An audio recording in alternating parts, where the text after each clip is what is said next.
9:13 p.m. and thank you for your attendance, councillors. We do have Councillor Taylor online, and I think that's all we have at the moment. As far as attendances, before we do that, I do believe we've got to work out if we got some urgent matters that need dealing with all councillors. I have checked and there's a room available up at the LGA conference for councillors to be in a confidential room to be able to join us online if we've got matters of council today that must be dealt with.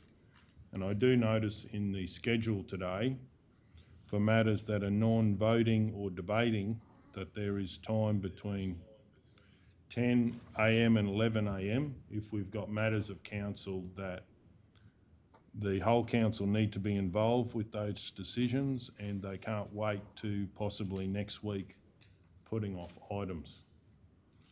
So just to the CEO, do we know of any, and then also councillors, do councillors have anything they believe needs to be dealt with in that hour at least? Or is there anything that will hold council up? I was thinking of the ball, getting that grant in, or if we could hear from the directors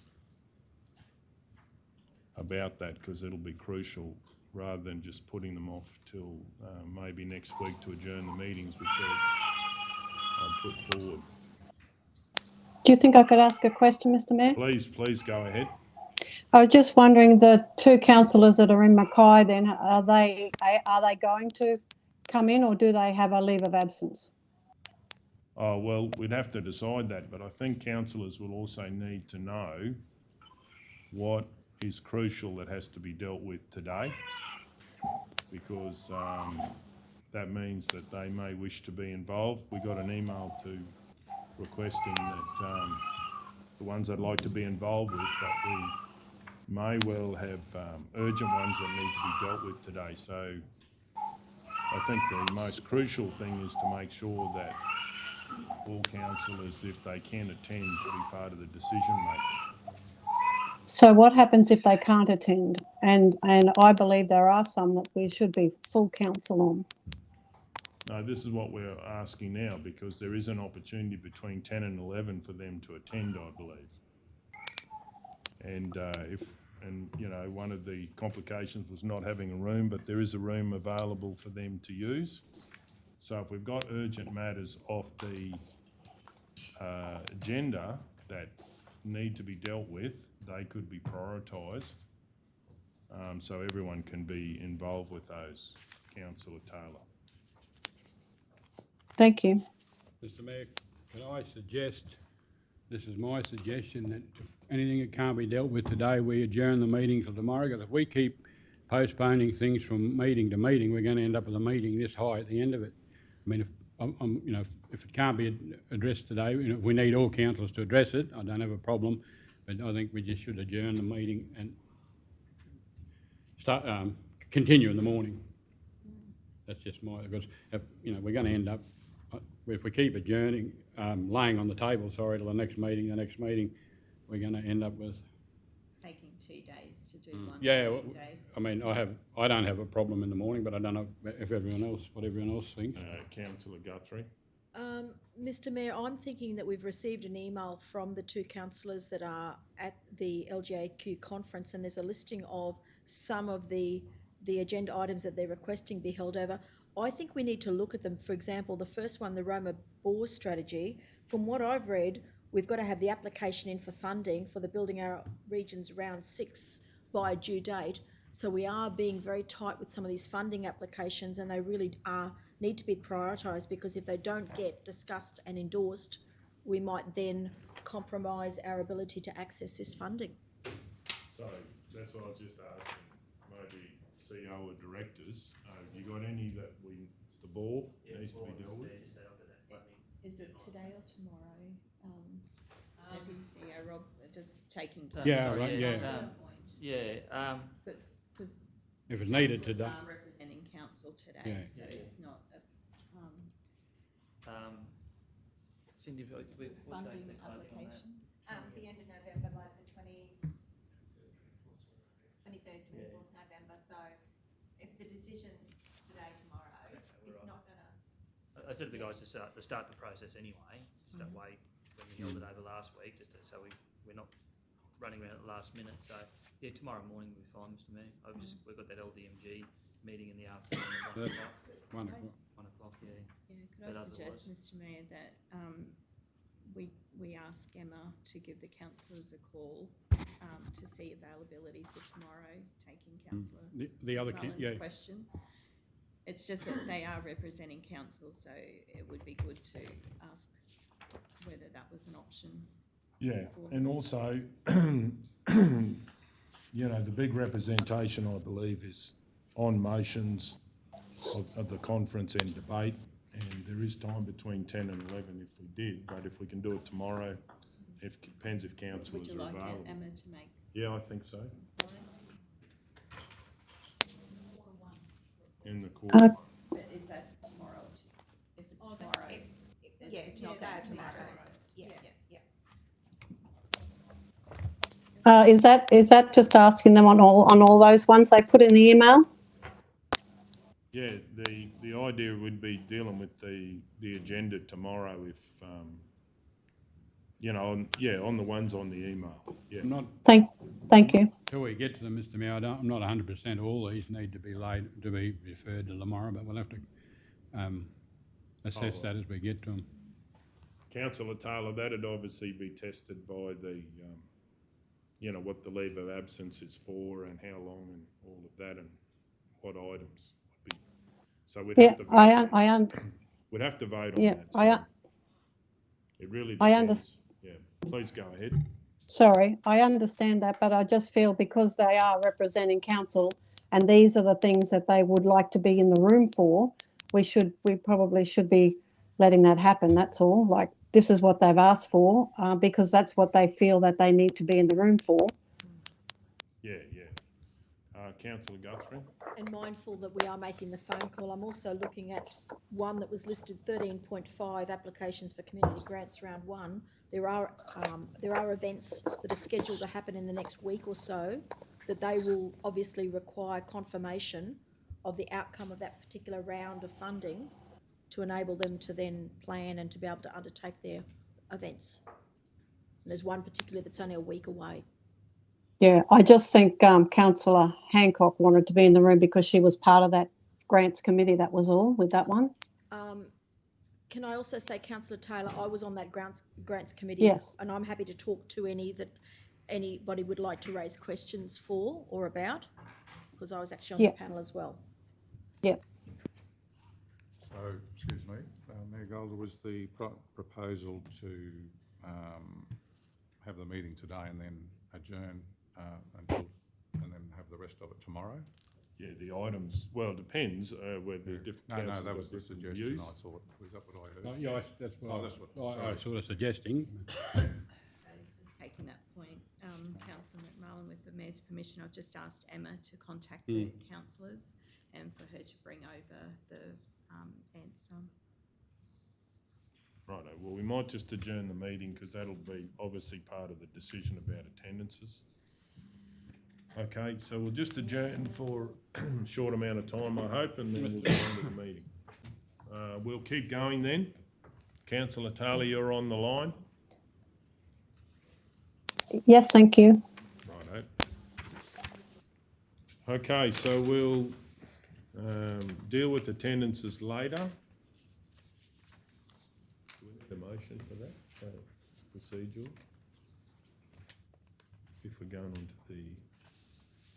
We could simply note at this time that councillors O'Neill and Hancock are attending the LGAQ conference on behalf of council.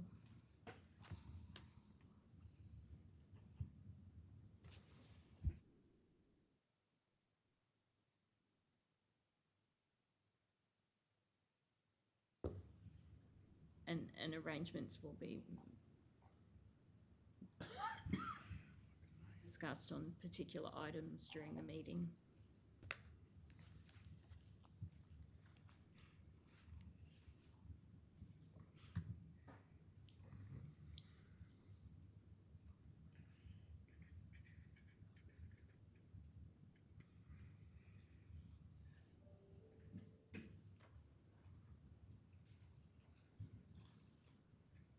Righto, we'll keep going then.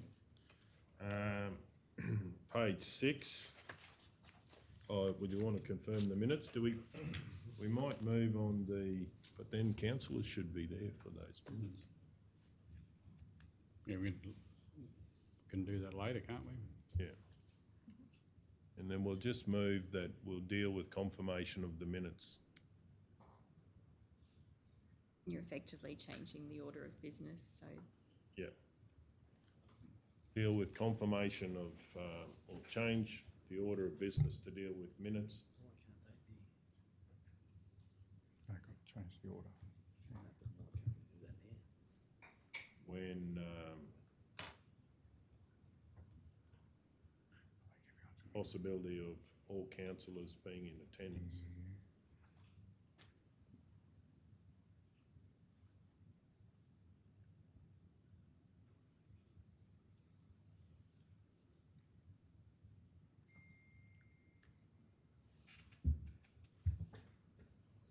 Yeah, later in the meeting, I would put. yeah, do you want a resolution for that? Yeah, so I'll move that. Doesn't need a seconder, does it? It's procedural. Yeah. It's not procedure. It's not. No, I'll second it, Mr Mayor. Well, we've got a seconder. Any opposition? We'll go to the vote. All those in favour? Yes. 7-0. Okay, now moving on to page 6.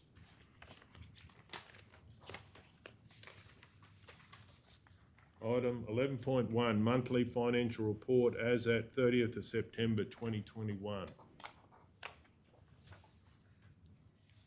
We have a mover. Councillor Ladbroke. I'd like to move to council that the monthly financial report for the period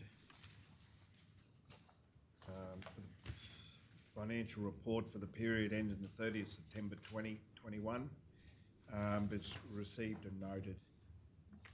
We have a seconder.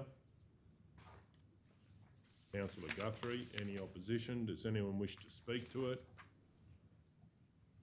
All those in favour? Yes. 7-0.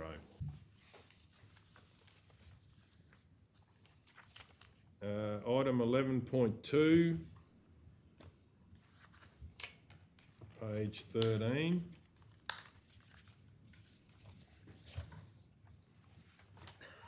Item 11.2, 2020-2021 annual financial statements. Do we have a mover?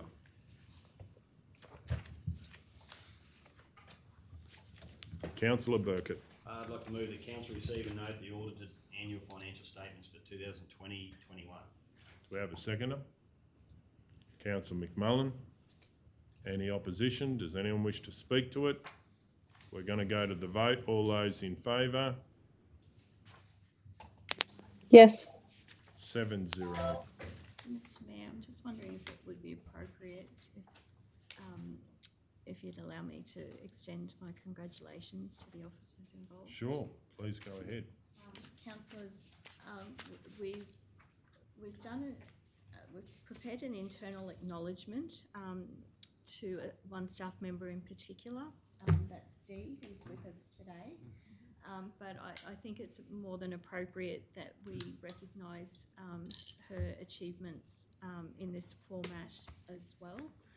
And on behalf of the executive leadership team, the staff, I'd like to acknowledge all of your efforts over many, many years to once again achieve an unmodified audit opinion.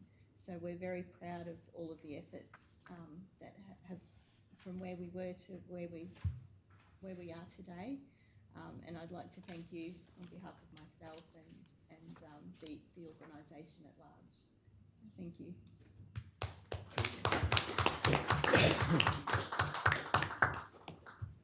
Councillors, the preparation of the annual financial statements is certainly a team effort. And it is really the result of 12 months' work.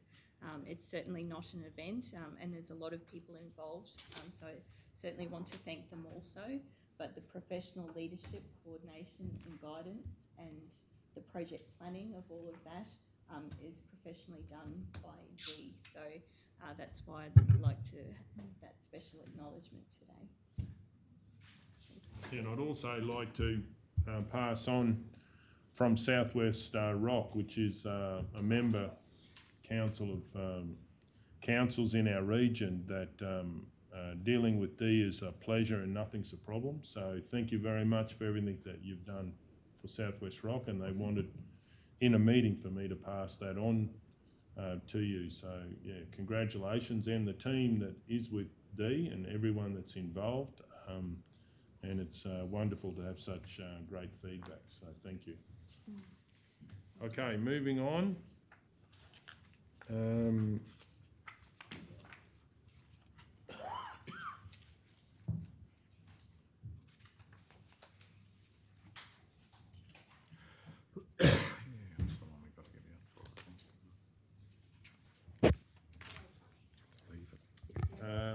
Item 11.4, Roma Saleyards. Page 68, 11.3. 68, thank you.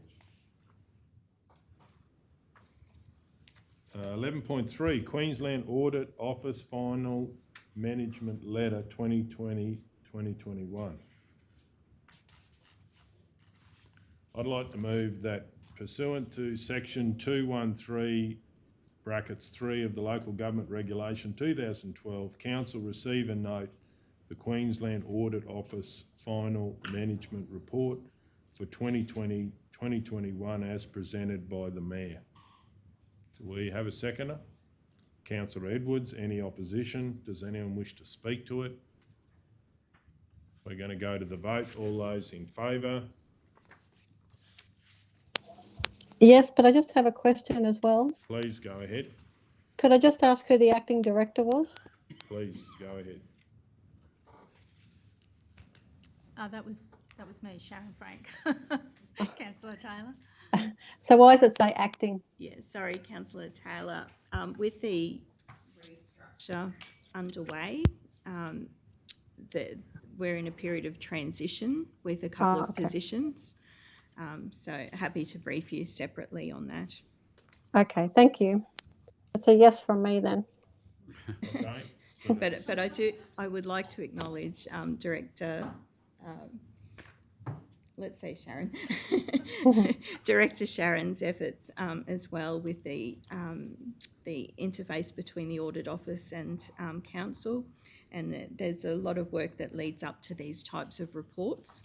So I'd also like to acknowledge her efforts. Thank you, Sharon.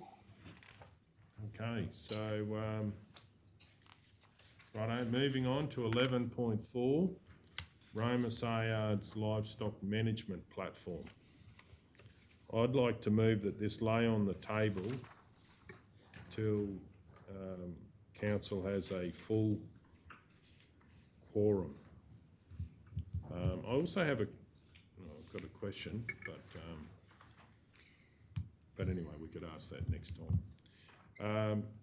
Just through you, Mr Mayor, Manager Paul is just not going to hold anything up. It's to be laid until next meeting. No. Mr Mayor, not at this stage, no. Mr Mayor, you're laying it on the tables or later in the meeting. Yeah, until we've got a full quorum. Well, Oh, well, yeah, a full... foreshadowing, not foreshadowing what I think is going to happen. yeah, so basically that when we've got Yeah. 9 councillors. But if you do have a question, Mr Mayor, in the interim, if you could forward that through to Manager Paul so he has time to investigate your question. Yeah, sure. Has anyone else got any questions? We could... No. Righto. So we'll go to the vote on laying it on the table till we have full complement of councillors. All those in favour? Or a quorum at least. Quorum? Oh, well, Sorry, nine Mr. councillors? We have a quorum, you can't, because we've No, got. not quorum, it's full complement. Okay. Yeah. And were you in favour, councillor Taylor? If you do have Paul in the room, I was just going to ask, what does the software do? Am I allowed to ask that? The mayor's moved a motion. Oh, sorry. Okay. Councillor Taylor, would you mind just sending, are you happy with that? Yeah, that's fine. Yeah, Mr. send it Chairman? through. And then that gives Paul time to research it in between, and when he comes back to the next item, he'll be prepared. Just through No 170A, Councillor Taylor and Mayor. Did you, did you vote for that laying it on the table, councillor Taylor? Yes. Yeah, Yes, so thank that's you. 7-0. Okay, moving on. 92, thank you.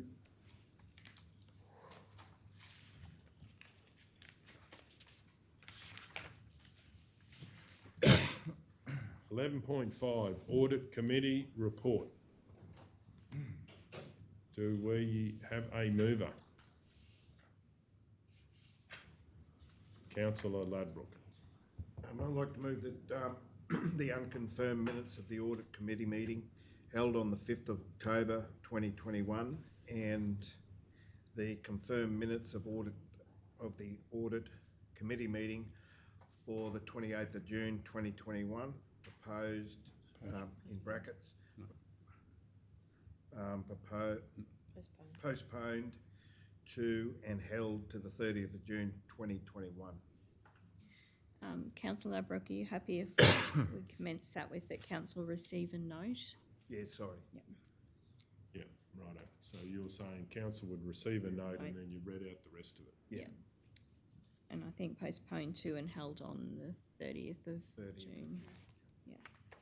Righto, we've got a seconder, councillor Edwards. Any opposition? Does anyone wish to speak to it?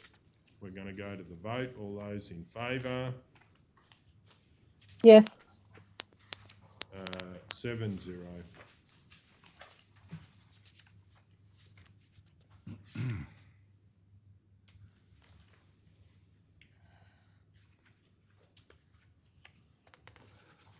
Page 106.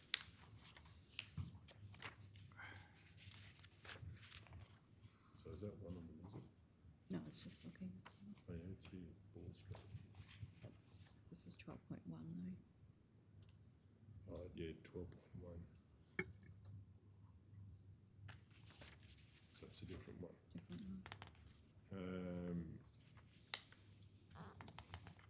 I'm wondering with this, just 12.1 applications for funding under Queensland Government Building Our Regions Fund, round 6. Just to the manager, Graham, did you want to come up to the chair? Would this have a connection what we do with the BOR as well? Like, are they separate streams or are they all in the one chance of funding? Like, obviously we look like we're going for a couple of lots, but... There's two streams. There's one that's construction, there's one that's planning. And so the board 7, we want to do the construction of that, we're putting that in. And then I sent an email yesterday for doing a hydrogeological study, and that'll be under the planning bucket. But what about this one for airport sewerage? Is that in the same It'll come out of the same bucket, so bucket? council's got to decide on the priority of that one versus the other projects. So therefore, this could have some bearing on what we do at the BOR as far as what we want to put up first. The project for the BOR is just to say that we want to shift it to the new location, and then this will be a separate issue that we go for the funding for it.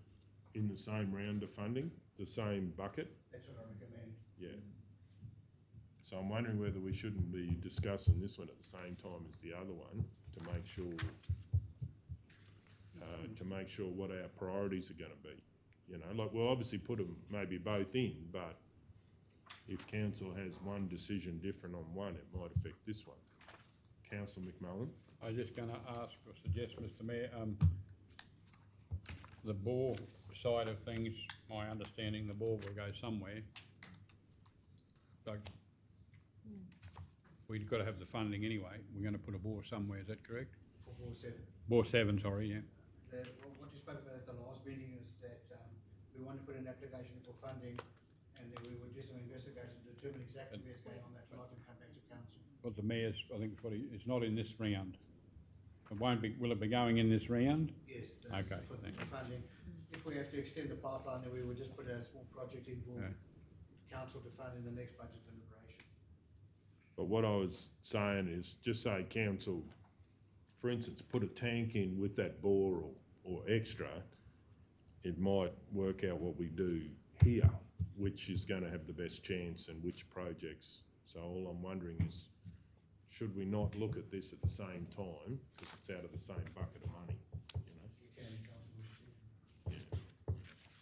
Well, I move that item 12.1, applications for funding under Queensland Government Building Our Regions Fund, round 6, lay on the table till later in the meeting to be dealt with at adjacent to 12.5 Roma bore strategy. All those in favour? Yes. 7-0.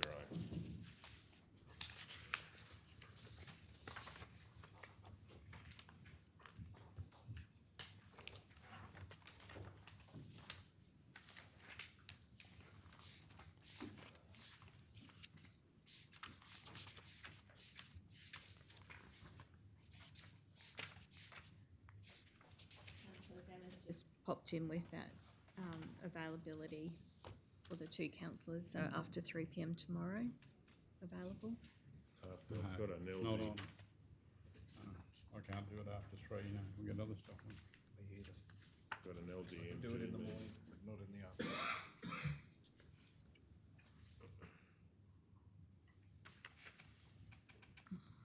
afternoon.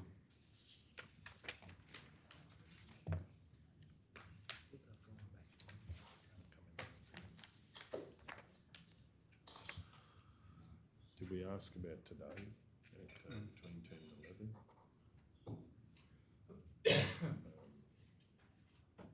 Maybe we need to adjourn and get them on the phone or something, try and work it out. So that Did you they talk can- to them? No, just let, went to message bank, so I just left a message. What time is it now?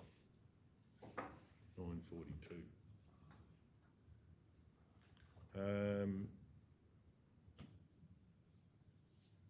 Righto, now, Page 155. okay, page 155, item 12.2, tender 22007, additions to the register of pre-qualified suppliers for material production services, winning and crushing. Councillor McMullen. Mr Mayor, I move that 1, council approve the addition of suppliers listed below to the register of pre-qualified suppliers for material production services, winning and crushing, in accordance with S232 of the Local Government Regulation 2012. Glendon Group Proprietary Limited, Sufcon Proprietary Limited, Wagner's Quarries Proprietary Limited. 2, pre-qualification for these suppliers will remain until 31st December 2021. October, sorry, 2021. Sorry, which year is that? It finishes, It's in a couple of days. Just checking. Yes.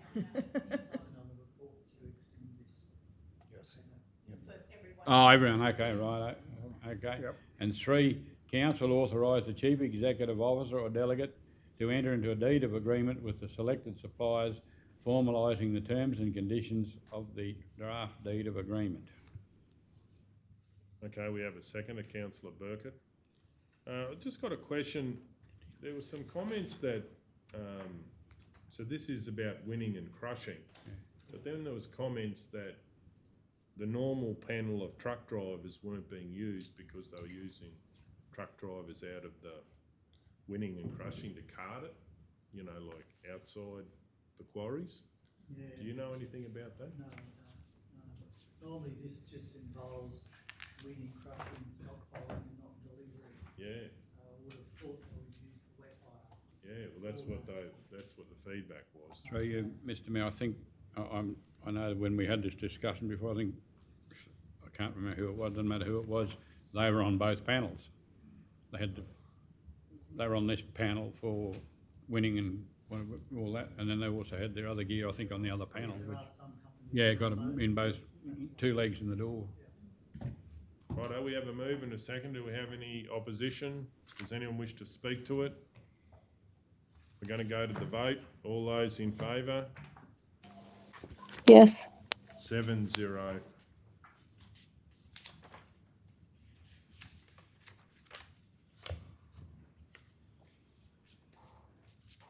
Page 170. 12.3, extend expiry date for register of pre-qualified suppliers for material production services, winning and crushing. Councillor McMullen. Mr Mayor, I'll move that. So, an error.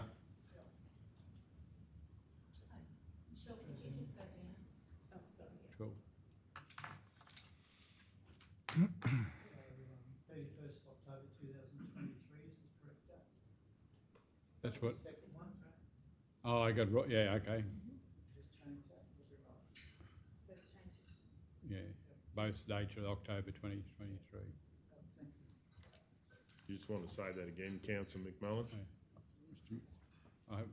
I'll move that council approve 1, the extension of the pre-qualified suppliers of material production services, winning and crushing, setting the new end date 31st of October 2023.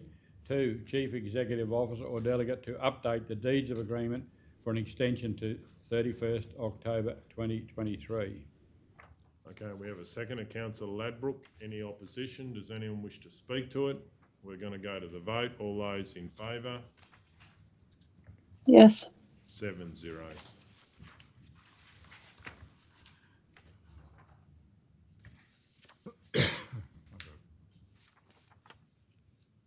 Okay, so that was 12.4. Okay, we might adjourn and we'll just take some advice on availability. We'll just resume item 12.4, extension of register of pre-qualified suppliers for wet hire. Mr Mayor, I just put in a late conflict of interest. I just, when I was away, I didn't read them all properly.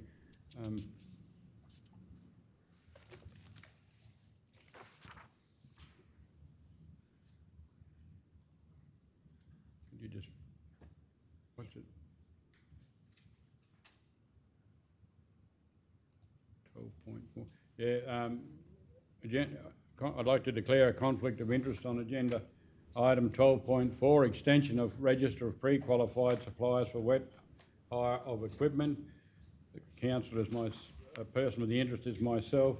Declarable conflict of interest. Although I have a declarable conflict of interest, I do not believe a reasonable person, or particular of interest, sorry, is I have an arrangement with my neighbours and they are on the list, mentioned in the report. Although I have a declarable conflict of interest, I do not believe a reasonable person could have a perception of bias. Therefore, I will choose to remain in the meeting.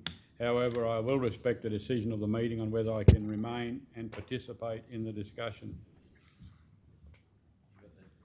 Who are the neighbours? Which entity? Roma Earth Moving in that list there. Roma Earth Moving.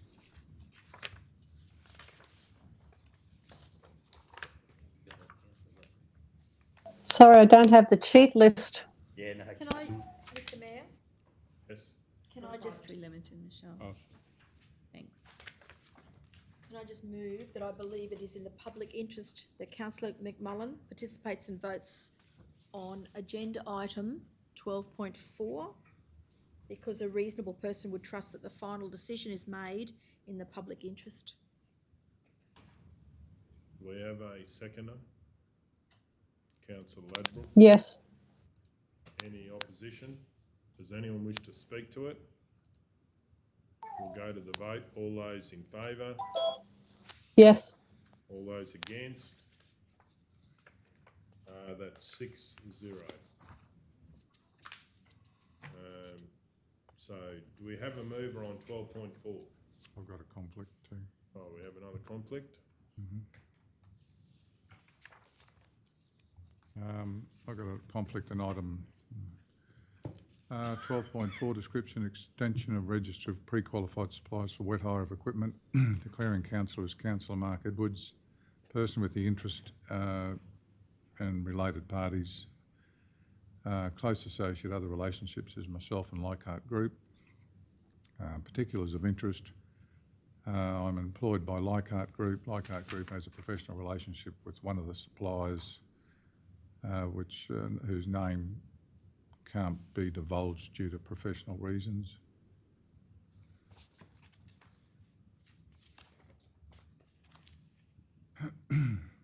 Type of conflict, declarable conflict of interest and action. Leave the room while the matter is discussed and voted on. Righto, is there any other conflicts? Righto.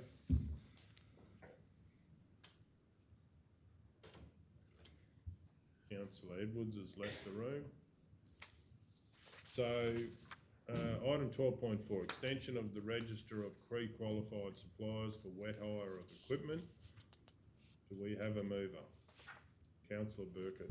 I'd like to move that Council 1 approve the extension of the register of pre-qualified suppliers for wet hire of equipment, setting the new end date to 30th of November 2023. 2, approve the Chief Executive Officer or delegate to update the deeds of agreement for an extension to 30th of November 2023. We have a seconder, Councillor Ladbroke. Any opposition? Does anyone wish to speak to it? We're going to go to the vote. All those in favour? Yes. 6-0.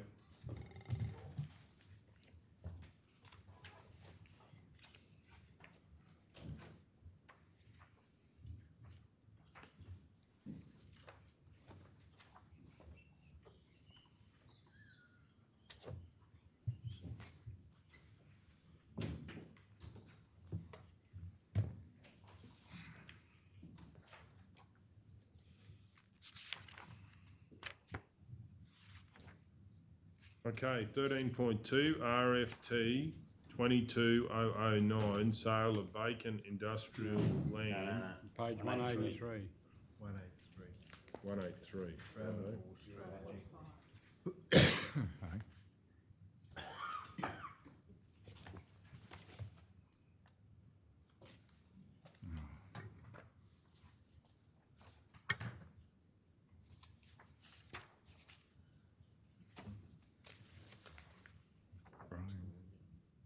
Item 12.5, Roma Bore strategy.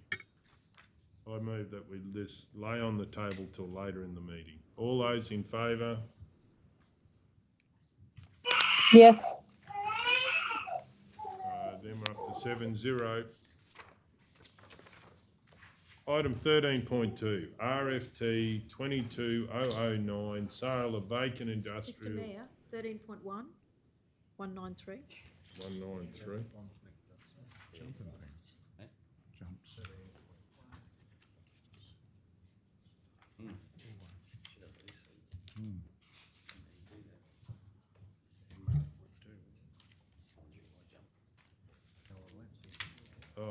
Item 13.1, Roma District Junior Soccer Association Incorporated lease agreement. I'd like to declare a conflict. Item 13.1, Roma District Junior Soccer Association Incorporated lease agreement, declaring council as myself, Tyson Golder. Person with the interest is myself. I'm the president of the Roma District Junior Soccer Association Incorporated. Type of conflict is a declarable conflict of interest, and the action is I'll leave the room while the matter is discussed and voted on. Is there any other conflicts? Councillor Edwards. Conflict 13.1, description Roma District Junior Soccer Association Incorporated lease agreement, declaring Councillor Mark Edwards, person with the interest. Where'd that go? Person with the interest, related party, close associate, other relationship is myself and my partner Pan Peter Otto. Particulars of interest, Pan Peter Otto is the Secretary for the Roma District Junior Soccer Association Incorporated. Type of conflict, declarable conflict of interest action, leave the room while the matter is discussed and voted on. Okay, if I ask if the Deputy Mayor could take over.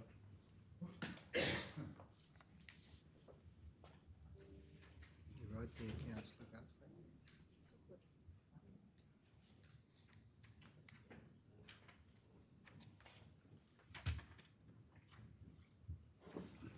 Okay, the Mayor and Councillor Edwards have left the room for conflict of interest.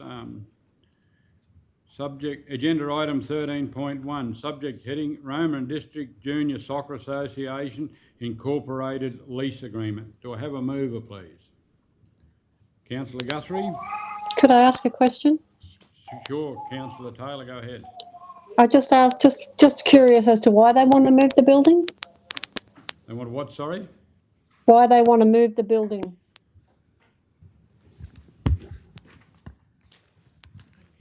They want to relocate the clubhouse? Just interested to know why.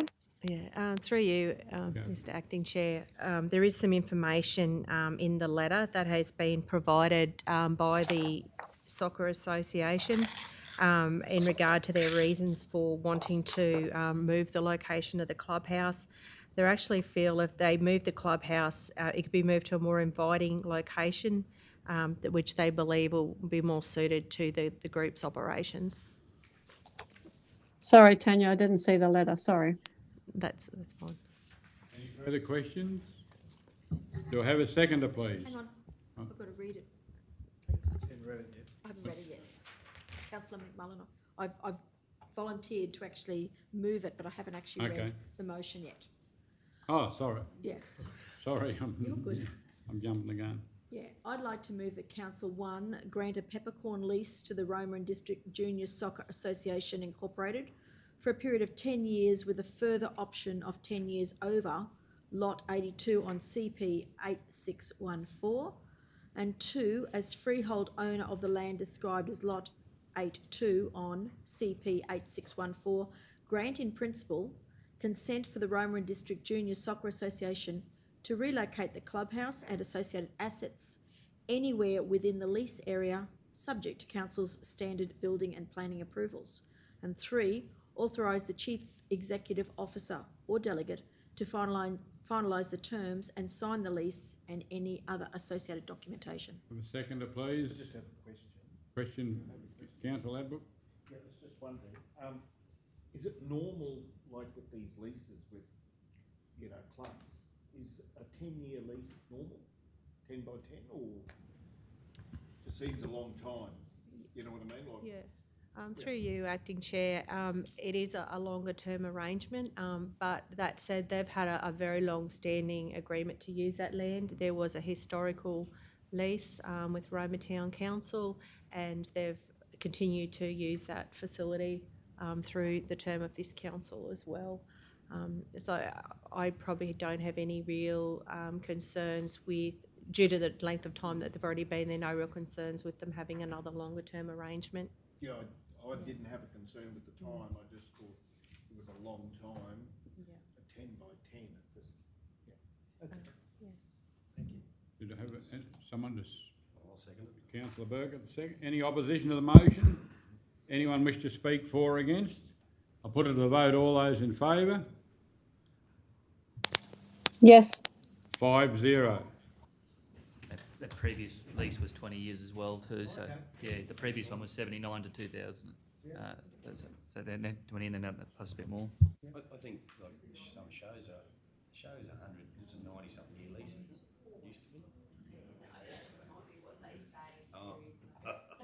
The other thing is, George, if they're going to be relocating, they want surety of a particular Yeah, period of that's time right. to expend all that money. Yeah.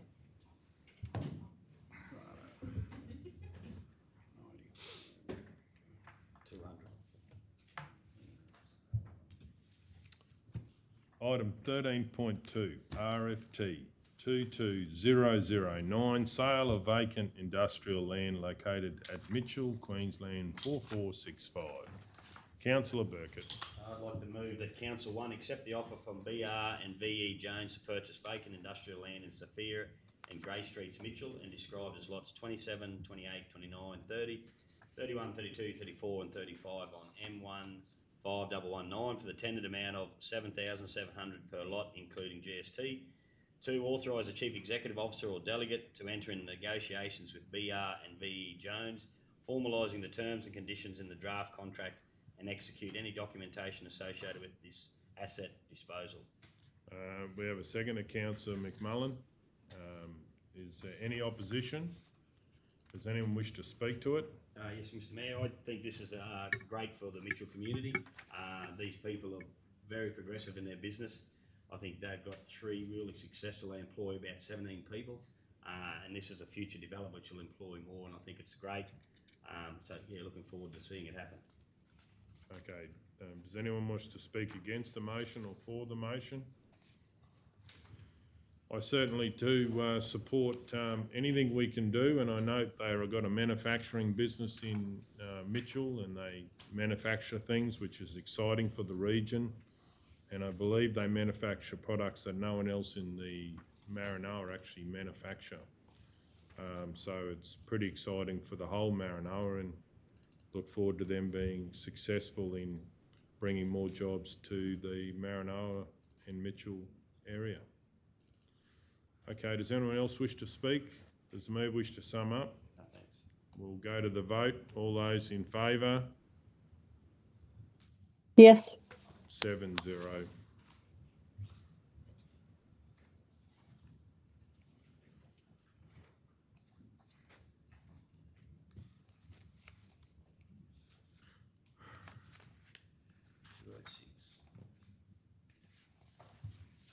Item 13.3, Senex sponsorship agreement to assist community grant program. Councillor Guthrie. Are you moving? I'm going to move. I've got a, what do you call it? Question. Oh, conflict, sorry. I think, is it? No, sorry, no. I thought, no, next one. What was Sorry. Senex? I even crossed out that I didn't. Sorry. Councillor Guthrie. I'd like to move that Council 1 accept the offer for community grant support, and 2, authorise the CEO to sign an agreement between the 2 organisations. We have a seconder, Councillor Ladbrook. Does anyone wish to speak against the motion or for the motion? Councillor Guthrie. I'd just like to commend Senex for their co-contribution to these community grants programs, particularly with regard to the small grants category, $500 to $3,000. They have in the past provided financial support. They are continuing this for another 2 years, and I think we need to acknowledge the fact that they are heavily involved in community grants and very proactive in supporting what we're doing with regard to that. Okay, does anyone else wish to speak against or for the motion? I too like. Yeah, well, Councillor Taylor. I just like to say basically what Councillor Guthrie said. I think it's just great that they're still on board, and they're a really great company to work with when it comes to the community grants. Okay, Councillor McMullen. Yeah, Mr Mayor, I was just going to say similar things. Great to be working with Senex, and great to see them investing their bit of their money into this thing, and it's great working with Trevor when you're on those when you're sitting on those panels, you know what I mean? Trevor's gone a little bit beyond the scope at times to help, what's the word, I don't want to say the wrong, To advance the applications. rearrange things to suit, yeah. Okay, does anyone else wish to speak? Does the mover wish to sum up? Just that I would like to commend Senex for their continuing support of community projects in the Maranoa. Okay, on that note, we'll go to the vote. All those in favour? Yes. 7-0.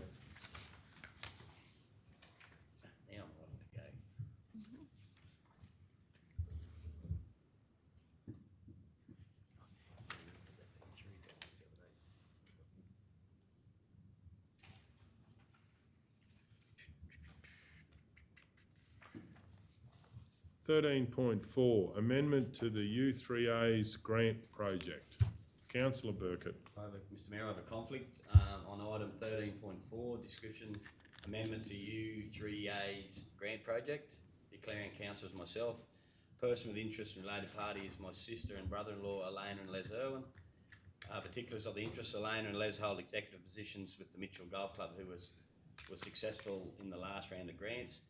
Type of conflict is declarable conflict of interest, and the action will be taken to leave the room while the matter is discussed and voted on. Okay, any other conflicts? Listening cards. Item 13.4.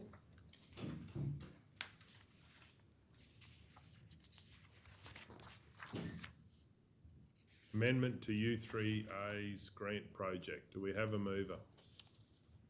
Councillor Guthrie. I'd like to move that council supports the Roma U3A to use the community grant funds from round 2 to complete the newly proposed project activities as detailed in their recent request to council in lieu of the originally proposed Roma business photo book. We have a seconder, Councillor McMullen. Any opposition? Could I ask a question? Please go ahead. I just wondered, does that not normally would have to go back to the community grants to decide that? That's just a question. Manager Ed, I think, is going to speak to that. Thank you, Mr Mayor. Through you, Mr Mayor. No, policy doesn't predict that that's required to go back through the community grants. Generally speaking, over the years, the requests have come back to council for these types of considerations. Thank you, Ed. Okay, so do we have anyone wishes to speak for the motion? Councillor Guthrie. I'm happy to say that this was actually discussed with the panel, and we did look at the previous project and the money that had been received in round 2, and then looked at the information that was given, and we were supportive of the money being spent for an alternative set of activities that aligned with the guidelines. Okay, does anyone wish to speak against or for the motion? And we'll go to the vote. All those in favour? Yes. 6-0. We can get Councillor Burkett back, please.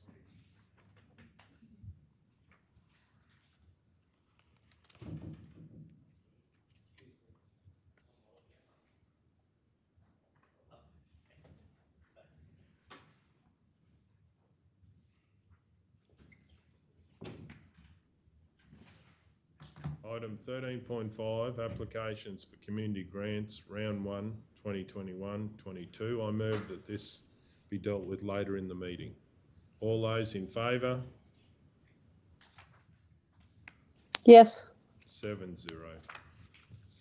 Item 13.6, care outreach request for support for Christmas for the Bush 2021. Do we have a mover? Councillor Ladbrokes. I'd like to move that council approve care outreach request to use the Injune Community Centre over the nominated dates for the Christmas for the Bush program at no cost. And number 2, contributes 25% of the accommodation costs from GL 2887 2249 2001 and sponsorship budget. And 3, provide notice to the Injune Youth Group coordinators that this request has been approved by council for the nominated dates. Do we have a seconder? Councillor Guthrie. Any opposition? Does anyone wish to speak to it? Mr Mayor. Please go ahead. Just need to highlight that in the resolution, we're recommending that council contributes 25% of the accommodation cost. In the past, we've had accommodation costs generally provided free of charge. Generally, at no cost, council facility that have that facility available. So therefore, we have to buy accommodation. So the response back to Care Outreach may be a surprise to them. But for councils contributing 25% of it, they would have to find the rest themselves. So that's the only other consideration that council needs to be aware of. So I'm wondering to the mover, should we not have in there that if it's not workable to come back to council? Because this has been going on for years. Yes. And if it's not workable, you wouldn't want the whole thing to fall over because we need to know more information about it.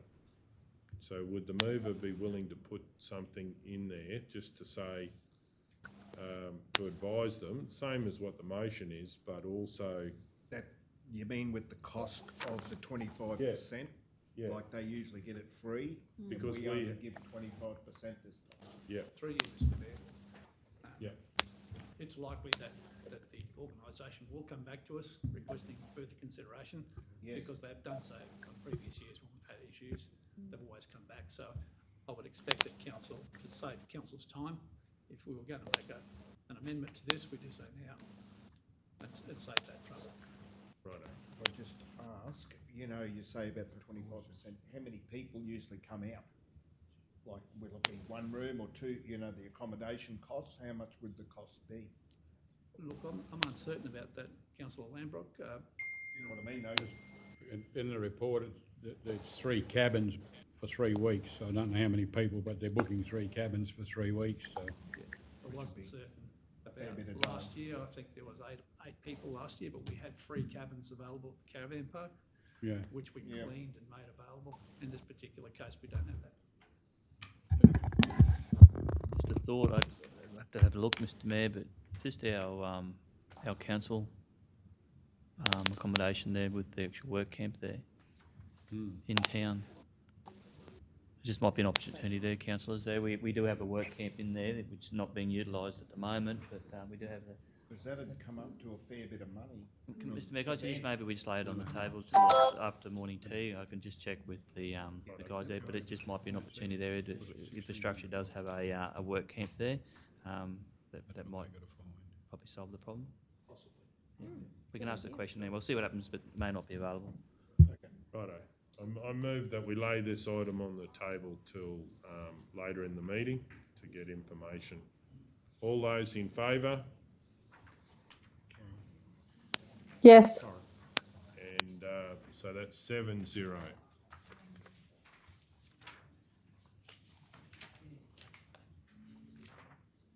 Okay, so...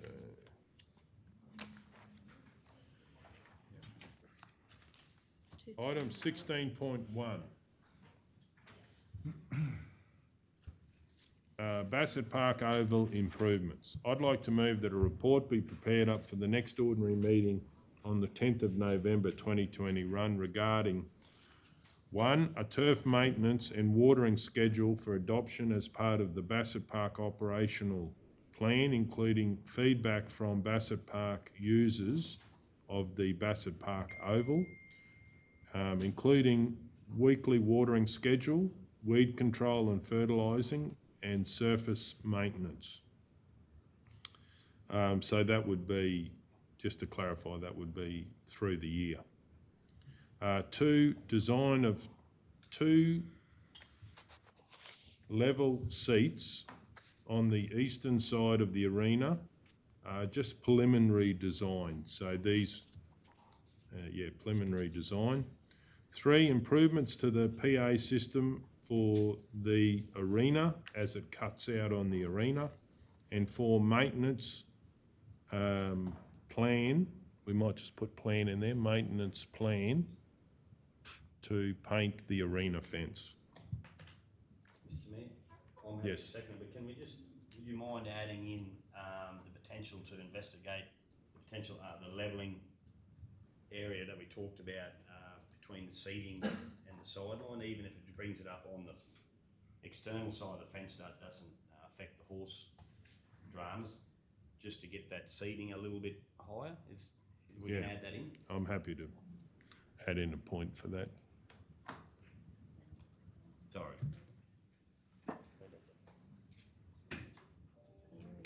Yeah, investigate potential levelling. Just a turf and maintenance thing, so heading, Yeah. if you know what I mean.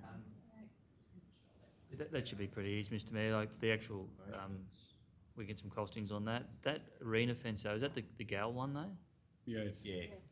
See, that's why that's why I'm thinking just on the eastern side, because I'd love it to go right through, but then that lowers the fence height. Yeah, I just think about painting of the Gal, that's all, it's. It's pretty it's discoloured. Has been painted. It has been painted a long time ago. The turf stuff should be easy, councillors. We've actually had the turf specialist out there, and he's given us a plan for the. Maybe indirectly. Councillor Ladbroke, you know, did Well, I you? see that, but it just said turf maintenance and watering. I didn't think I would have a conflict with turf maintenance and watering. It is the oval we're talking about, but the seating, you know, the question is, do you err on the side of caution and just declare a conflict? Because we haven't made any decisions and we haven't had the debate yet. Okay. Probably not the right time to bring it up in light of what we were told at the conference yesterday. We have to get it clarified. I think this will all change. It's already been changed in the legislation to do with non-for-profit. If it's non-for-profit groups and you're not gaining any monetary, it's definitely said for your dependents and that. I'm not sure about the actual council. I know, I'm not saying it, but Mark Jemison announced the things that are already changed, and definitely one for non-for-profit groups if you're not receiving any monetary. But I can do. Yeah, but out of caution, it might be. No, maybe after sideline, just put, raising the level on the external side of the fence. Councillor Burkett, can we just wait till we do this conflict and then we'll come back to it? Councillor Ladbroke would like to declare a conflict, I believe. So you'd have one in there in the past if you can find. Probably know it off by heart. You might even find it's in the last minutes that we approved. I bet there's one in here.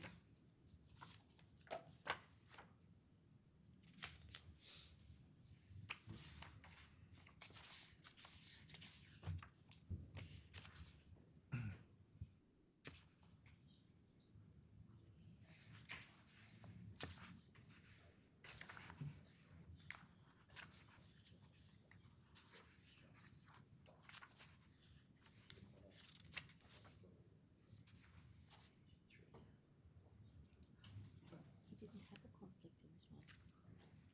The whole meeting.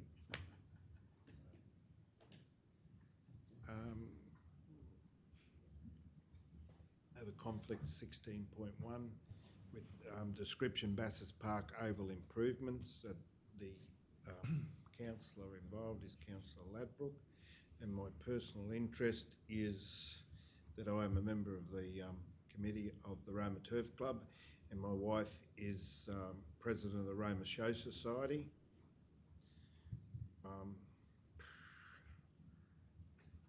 So prescribed type of conflict, prescribed conflict of interest, and I'll leave the room while the matter is being discussed and voted on.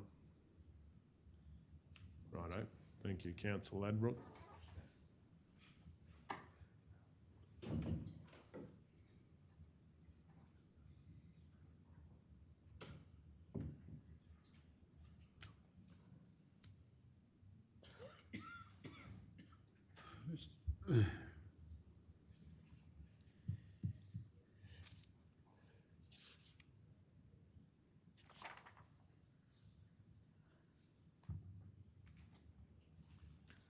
Okay, so we go back to that motion. And Did we have a mover yet? Yeah. yeah, we've got a seconder as well. Okay. So, Mr Mayor, can I suggest an amendment? And I'll need some help here. I'm sure we had council staff with us the day we all met out there, didn't we? no, No, we didn't. no. No. Okay. We didn't I have thought any For some council reason, staff. I won't worry about it. So, I was going to say to include the staff, I thought, no, there was none. There was council staff nearby, but we didn't. no, didn't meet with us. Okay. Right. Would you mind when you finish with point 4, can we add that next to the seats because it's really connected? Yeah, to sure. 2? Yeah, the main thing for me is to raise the height on the the external side of the fence for better Yeah. viewing. So, but I don't want to infringe into the fence height. Well, through you, Mr. Mayor, I don't know who, Manager Tanya, Deputy Director Rob, the idea was, because of the crown of the oval, if you're sitting on the seats, you can't see across the other side of the field if there's anything happens. So, and there was an old trotting track around the arena.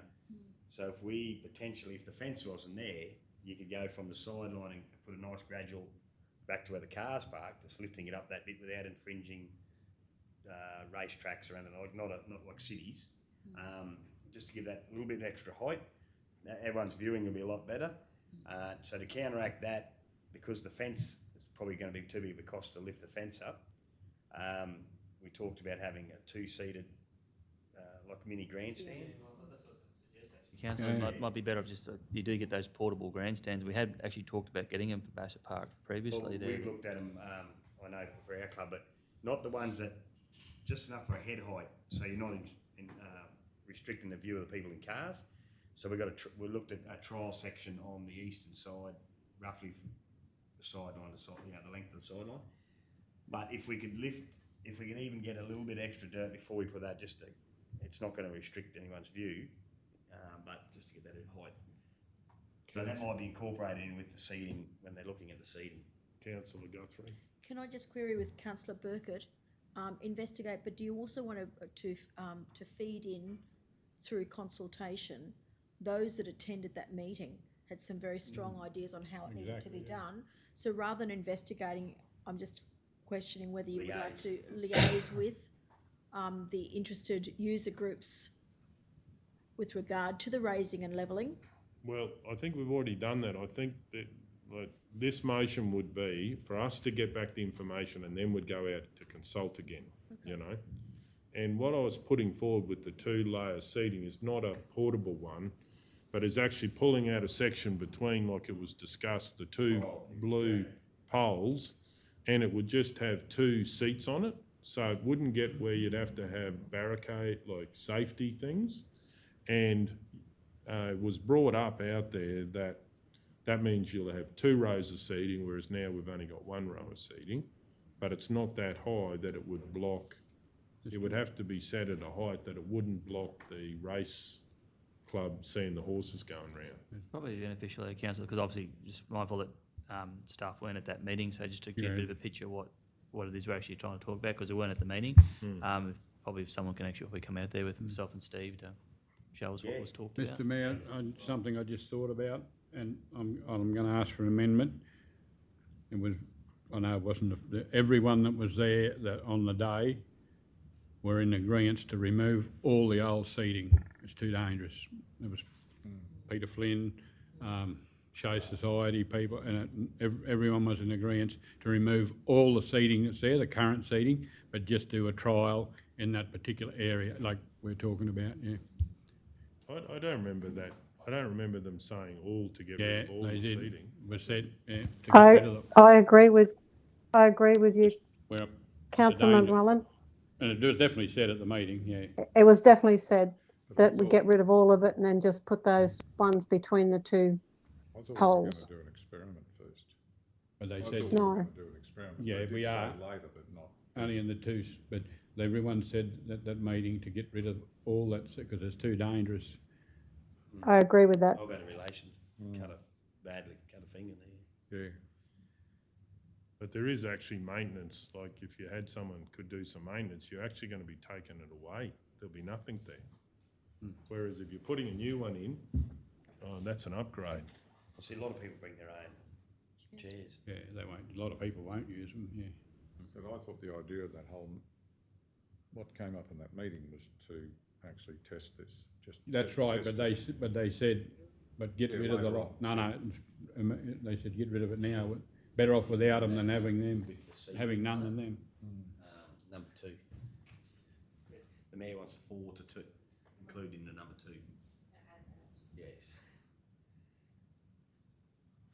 So, Director Rob, you know the aluminium seating, that's just one aluminium seating. that with an extra one on top is what they were talking about, so you can get extra height out of it.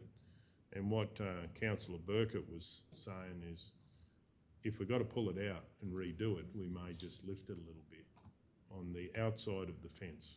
So when you say, Mr Mayor, just obviously a bit of fill there to, Yeah, a bit to of raise fill, it up there. yeah. And the idea is that you've got one at the height it roughly was before, which Yep. is on the ground height, Yep. but you could walk up and Yeah. get to the next one. Yeah. But there is, and this is off the shelf stuff that Yeah, no, they I'm seeing make, them, yeah. and it's at the height where it doesn't incur fall hazards and stuff like that. So are we removing the existing seating or, Well, or, yeah, or so- not? We'll have to test that. and see. Michelle's got a problem before we can't do anything at the moment. And then, okay, well, I won't say one way or the other whether the seating's coming out, we'll just, But we'll investigate. when we the get the two screen options. back, I'll test the motion. Sorry, just to clarify, with the, Rob, with the, and this won't, like, I know Flinny was worried, Mr Flynn was worried about the potential, when we said lifting the mount, like making it a mount, we never thought that with cars, so if we do say lift that, put a bit of fill in where the seats are, we gradually Taper it off. have it same level, so the cars aren't lower. So the seating come up, we don't want the cars to be You don't want big existing, division, yeah. so have it so that, yeah, so it's And, better and, for everyone. and that seating, councillors, how long did you want that? There's a bay, we didn't measure it, Rob, but they selected an area Tower to tower. from one tower to, tower. just for, I it's was on the, wondering, is it worth rolling the On stuff the meeting eastern, over on there? the eastern side, yeah. on the eastern side of the big arena, Yep. there's two blue poles, poles, you right. know, and between those two, they suggested would be the first place to test, putting this in. It's sort of central, when I say to looking into the, The pole's right on the halfway. well, there's no, I Yep, mean, no, no, poles, yep. if staff want, well, we could call the same stakeholders back out there again. Yeah, well, I'll probably talk to Peter Flynn anyway, Yeah. if he was the one that was there. Well, there was a few, and the idea with this is if it gets up, is we'll go and get the, the off-the-shelf stuff back to council, and then we can decide to go to I council. think I know the stuff you're talking about, We- Mr. Mayor, we've said had that it there would through- be stuff that plank about that wide and, I just think that we have discussed the same company, Deputy Director Cam did a session on, I just can't remember the name, but I've got it on here, my Yeah. various, there's few Open there, I'm folders. familiar with the stuff, Mr. Mayor, so. Which means you'll never So find the it. posts will come out of the ground and then come up, and one will sit on it and then go up, and then the other Like, one will sit on it, and that's it. Mr Mayor, Felton Group. while we're waiting to get the screen back, they could be, just sitting on the ground anyway, Rob. So they are off the shelf, they'll probably got lots of different options, I'll Yeah. have a look and I'll bring it back and, Yeah. make sure we're on the right track. Okay, Felton Group is the group that. you're back, Michelle?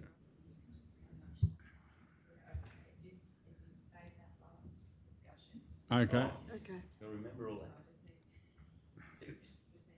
say it again. Well, it goes up with the seating, just to liaise with user groups and staff, yeah.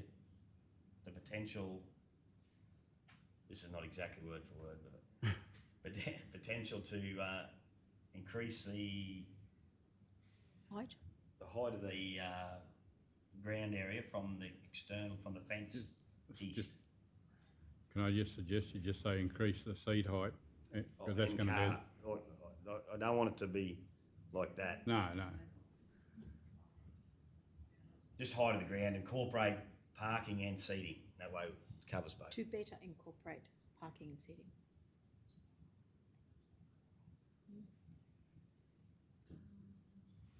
Better accommodate seating and parking.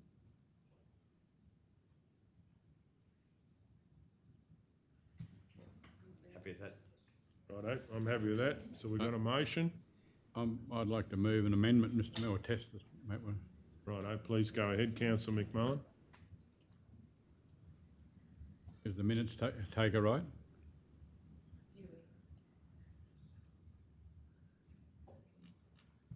Pretty good. Dot point 4.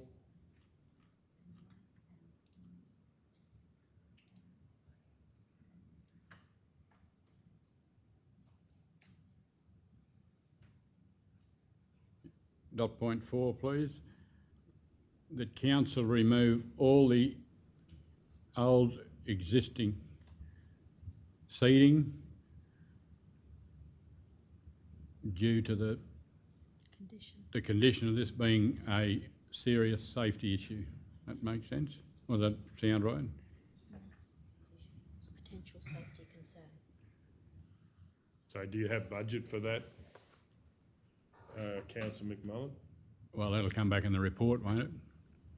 Sell it for scrap. Yeah. Maybe should say council consider removing, because it's only a report, isn't it? Yes. We're only asking for a report, yeah. Could council consider removing, please, Michelle, that's why it'll be come back in a report. Seeing we've got all these amendments going on and stuff, number 5, well, I was going to suggest that the old seating, I think it's, what is it, galvanised piping, isn't it? Can that be offered to non-profit or someone else to come in and take it away and use it? Something along those lines. I was thinking about that. Yeah, you probably could. If I probably could suggest that, maybe you deal with the point 4 first, and I do the costing, and if I come back, if council decide to go with it, then that would be a condition of your next resolution, because you still got to resolve next to actually go ahead and do it. So this is the costing. So Didn't want it scrapped.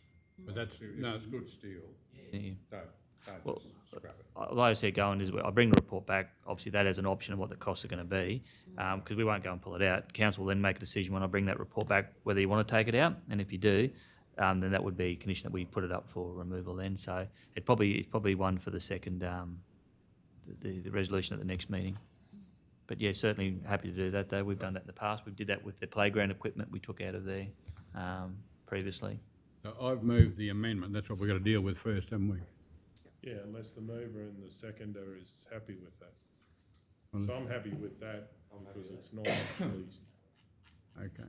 So we don't have to move. That's, And then I'd also like to put in the motion as well that when we're getting the report back about removing it, also including what maintenance has been done on the fence, the seats, and what maintenance could be done on the seats.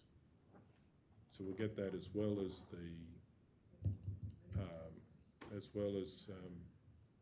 the removing of it.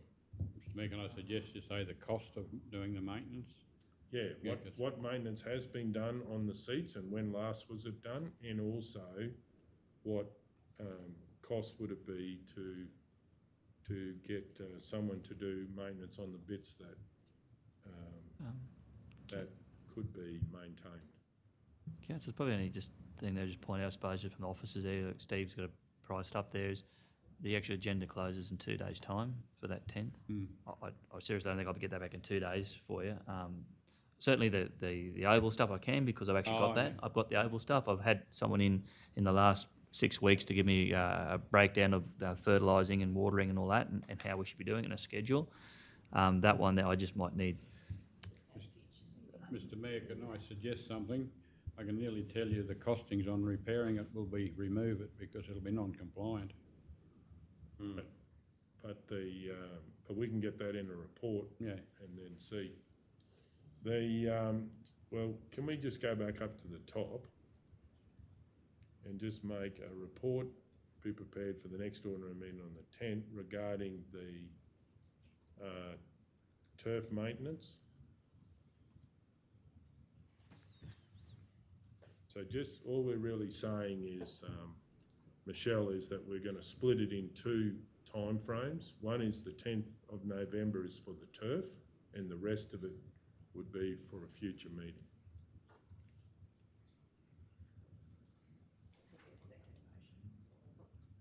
No, just have that one report, yeah, the remainder for a future meeting. It might not need a separate motion with just clarifying that. Yeah, yeah.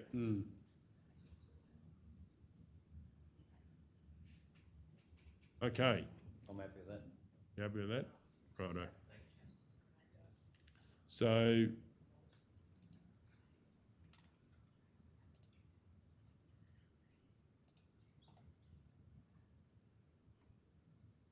righto. can we just get it, if we can fit it all on the screen? Like a Demtel ad, this. I'd like to just clarify, so Councillor Taylor, are you getting it online on your screen, or I've got it all, thank you. you've got it, so you don't need to know, everyone else knows? So I probably should read it. That a report be prepared for the next ordinary meeting on the 10th of November 2021 regarding turf maintenance and watering schedule for adoption as part of the Basset Park operational plan, including feedback from Basset Park users of the Basset Park Oval, weekly watering schedule, weed control and fertilising surface maintenance through the year. So that's for the 10th of November. So the remainder for tabling at a future meeting is design of the two-level seat on the eastern side of the arena, preliminary design, which I'm really clarifying should be off the shelf, and liaise with staff and user groups and liaise with staff and user groups regarding the potential to increase the height of the, do we need that one in there now?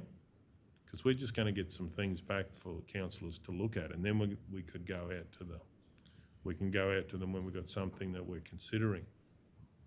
Will it be no different to the other stuff, would it? But anyway, we could do that. So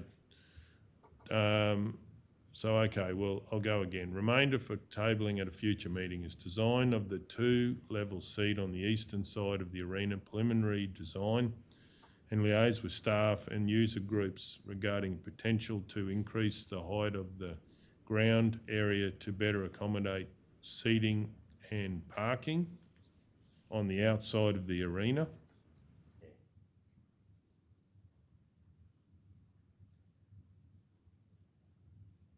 Two, improve the PA system for the arena as it cuts out. So it actually cuts out when you're on the oval. 3, maintenance plan to paint the arena fence. That's the white fence that's there now, that's white.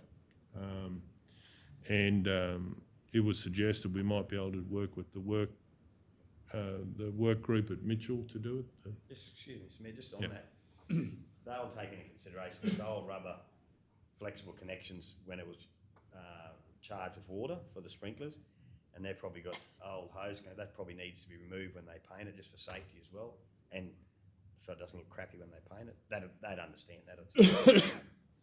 And then that 4, council consider removing the old existing seating due to the condition of this being of serious safety concern, and 5, what maintenance has been previously done on the seating and what could be done, and review relating costings. Just for basic maintenance, that's what clarifying that point is. Is the mover happy with that? Second that, yeah, I'm happy. Righto, so any opposition? Does anyone wish to speak to it? Or against? We're going to go to the vote. All those in favour? Yes. 6-0. We've only got 3 agenda items. Yeah, but we've still got. Can we get Councillor Ladbrook back? I have to come back and declare another conflict of interest now. I didn't. Morning tea, Mr Mayor. Are you hungry, are you? Well, it's going to be too close to lunch. It's 11 o'clock. Righto, well, we'll adjourn for morning tea then. Okay, we'll start at 11:32. We'll keep going. Item 16.2, meeting with Basset Park user groups. I'd like to move that all Basset Park user groups be invited to meet with councillors to discuss. George. Sorry, didn't see that. Councillor Ladbrook. Kelly. We've got a conflict when you're ready, Michelle.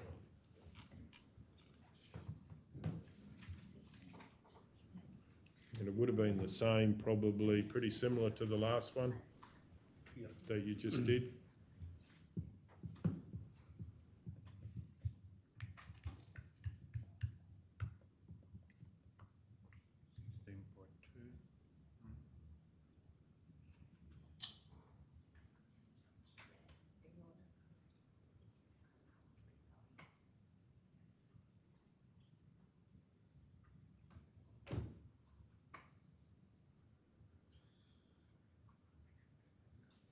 Righto.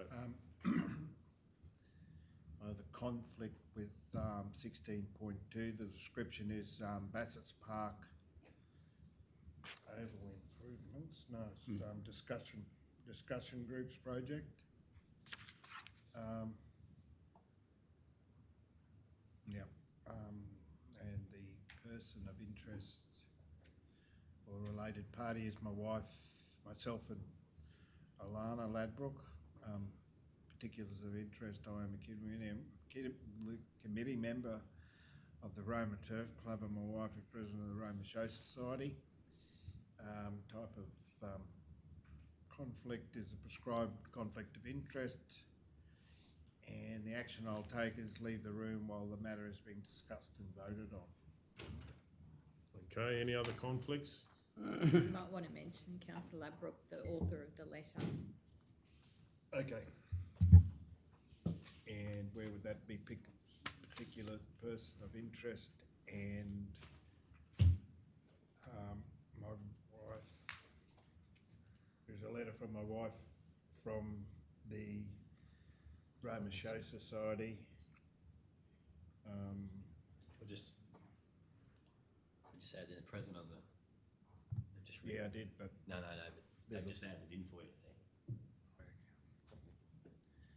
yeah, oh yeah, Roma Show Society, and my wife is the author of a letter to council for this item.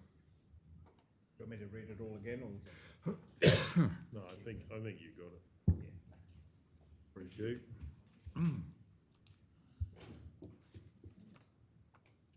Councillor Ladbrook's left the room.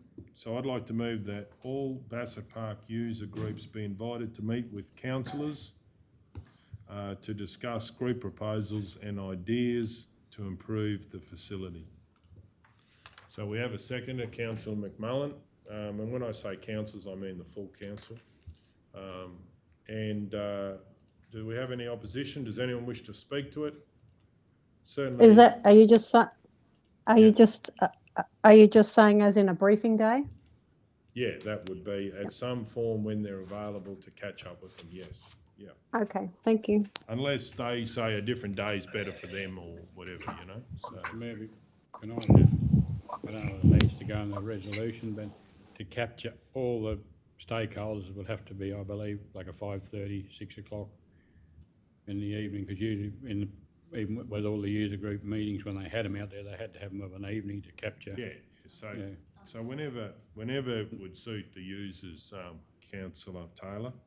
Through you, Mr Mayor, I was hoping to propose to council potentially next Tuesday evening for that meeting at 5:30, as Councillor McMullen suggested. I've had an interim conversation with one of the groups, but not all of them yet. Righto. So if we can. Sorry, I didn't hear the CEO, if that was the CEO. You didn't hear it? No. Good luck, Kel. Councillor Taylor, that was me. I was just mentioning that I was going to propose to council that meeting with the user groups potentially be next Tuesday evening at 5:30 p.m. Thanks, Kel. Yeah. So the idea of the motion is to fit around the user groups where possible, you know. Okay, and any opposition? Does anyone wish to speak to it? We'll go to the vote. All those in favour? Yes. 6-0. Hey, when's the correct time to get some, well, not some advice, but in light of what we were told yesterday, how will we receive updates on this LGAQ stuff they announced yesterday? Well, I had a look on the legislation during the break, and I It couldn't might see not, a change. Mark so Jemison I was announced going it, to but there was about 6 things that he said they had agreed to change, but maybe it's not gone through then. Yeah, It may not have, actually the changes happened maybe. You know, like they've agreed, but They've- then yeah, they they've must- got they've- to do the regulation or yeah, it hasn't been legislation. action maybe. Yeah, we'll make some inquiries, Yeah. Councillor McMullen, but it looked similar when we went. Yeah, but he said one that I picked up on straight away was definitely said the spouse or dependents of councillors that are involved in non-for-profit groups. Okay, item 16.3, driving restrictions at swimming pools. I'd like to move that a report be prepared for an upcoming council meeting. Do we have a seconder? Councillor Ladbrook. Does anyone oppose to the motion? I'll speak to the motion.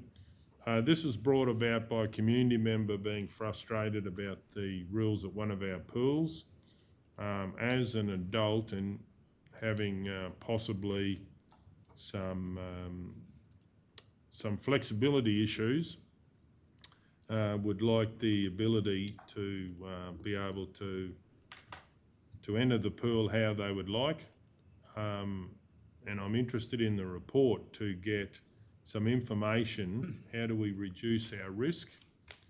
I would also like to see and what do other pools that are owned by councils allow, what do they allow and how do they manage the risk? It could be a way, through pre-arrangements, we could manage the risk and allow certain situations. And yeah, this would save frustration on behalf of the user of it, as well as the staff having to carry out the rules. Just a comment. I'll go first. 'Cause I'm Councillor Burkett. So we'll find out then why he hasn't been able to dive in, because it's a deep end that's 3 metres deep, I can gather. It will be included in the report when it comes Yeah, that's back. what I want to know. Is that sort of stuff will come back in? Yeah, because it just seems very weird. So, yeah, so did you want to talk about the lifeguard rules? Yeah, through you, Mr Mayor. There has been a report brought to council previously, but that was before this current term of council, just in regard to the rules and in regard to diving into pools. Council operates its pools under the Royal Lifesaving Guidelines, but we can bring that report back with all the information that you're requesting. And even to the fact, like this gentleman in question we got the letter from, even the old safety dive in, which is a standard thing for that, that's obviously because it's called safety dive. That'd be one way for him to, hopefully he can still even do that, but just, I don't know. Everyone's going to be wrapped in cotton wool soon. They won't be able to go for a swim. I don't know, it's a crazy world we live in. But the idea is, for the report I'm requesting, is seeing what other council pools do in Queensland, and also how can we minimise the risk to allow something without open slather, because obviously there's some rules with that, and it's just about risk for council. So that's what I'm interested in seeing. Is there a way around the specific issue that was raised by pre-arrangement? Okay, do we have another question? Oh, I just had a comment. Yeah. So it was a statement really. So if Lisa Curry come to Roma, she can't dive in the pool unless she's supervised. That's what those rules are saying. Nobody can dive in the pool, full stop. At the So moment. even a professional swimmer can't dive into the pool without being supervised. My understanding. Unless they're under instruction. Under Unless they're instruction. under instruction. Oh, okay. But Swimming carnivals and swimming lessons. Oh, okay. I'm glad I've grown That up. just seems a bit. yeah, and there might be other pools doing it other ways, other councils doing it other ways, so that's why I'm interested in that. So does anyone else wish to speak to the motion for or against? Could I just ask a question? Please go ahead. We're not talking about diving off the blocks, are we? Do we have blocks? No. Yeah, I think we do, but but I don't think in this case it was, but I'd just be interested in general how it's, But they're allowed to dive off the blocks, aren't they? No, don't think so, unless you no. got someone there No. that can do it. unless you've got someone under instruction, that, no, you I can't. don't think we So did. swimming, Council Taylor, swimming carnivals, swimming lessons, those things they can. So they do, okay. they do for swimming carnivals, they do for swimming club, swim nights, and also for swimming instructions there too, if you've got a swim coach there teaching you as well. So it's just general public when they come in to use the pool, I think the Okay. question was. Thank you. Okay, no one else wish to speak? We're going to vote. All those in favour? Yes. Okay, so that's 7-0. Item 16.4, maximising use of big rig toilets. I'd like to move that a report be prepared for an upcoming council meeting. Do we have a seconder? Yeah, I'll second to Mr Mayor. I just, well, they got, what's the reason? Yeah, there's, yeah, I'll just speak to it in the Okay, I'll debate second. if you're happy. Okay. So, yeah, I'm moving this because I had feedback that we've actually reduced the amount of toilets at the big rig, and there's toilets that are not being used. So the report is getting back how many that we used to have and how many, and the feedback is when you get large groups of people there, it's not enough. And it's fairly common that when you build something new, they seem to give you half as many as that you used to have. But if the capacity's there and we're not using one, I think one is maybe a storeroom now, and it's plumbed up that we have the maximum amount of toilets for groups, so it's really just a report about that. Mr Mayor, can I just ask the question? I'm not aware of any changes to the availability of toilets at the big rig. Is it something to do with a capital upgrade or something that's recently happened? And we could get that information back, but the new rules generally, when you build something new, you need half as much of it, and it's about getting the most of it. Deputy Cam to have a look at that one there, because I think probably 10, I've been involved with facilities for about 10 years, there hasn't been any changes to the No, numbers oh, there. sorry, I think it is because of the big Oh, rig so it's change. going forward, sorry, okay, thanks. Yeah. I thought there must have been, Yeah, it's since some the that have been taken out of- construction's happened down there. Yeah, so there's been a change there, you know. Okay, does anyone else wish to speak? Then, or against, we'll go to the vote. All those in favour? Yes. 7-0. Okay, moving on to, did we have a small late one somewhere?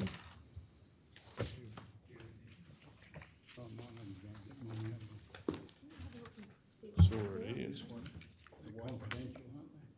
Only confidential, I think, in the late, was it? No, there's a little late agenda here. Just two Oh, that's right, but that, we got a second go, didn't we?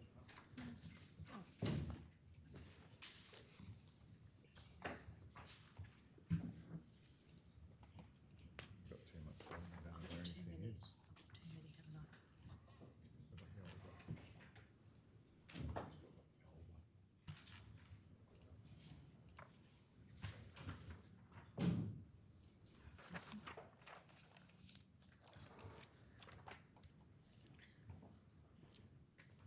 We'll just adjourn for a minute. We'll start up again. Item L1, recruitment of Chief Executive Officer. I'll like to move that we lay this on the table till later in the meeting when all councillors can be present. All those in favour? Yes. Mr Mayor, could I It'll just, be Monday, will it? Wednesday. Just whenever. We don't say when, but we'll Okay. decide when. At the end of today, I'm going to adjourn the meeting till some time, No, mine's here somewhere. and then we'll keep going with it. Mr Mayor, could I just ask that all councillors got that email I sent out this morning? Yeah. Yep, thank you. Right. Okay. So you want to let the CEO know?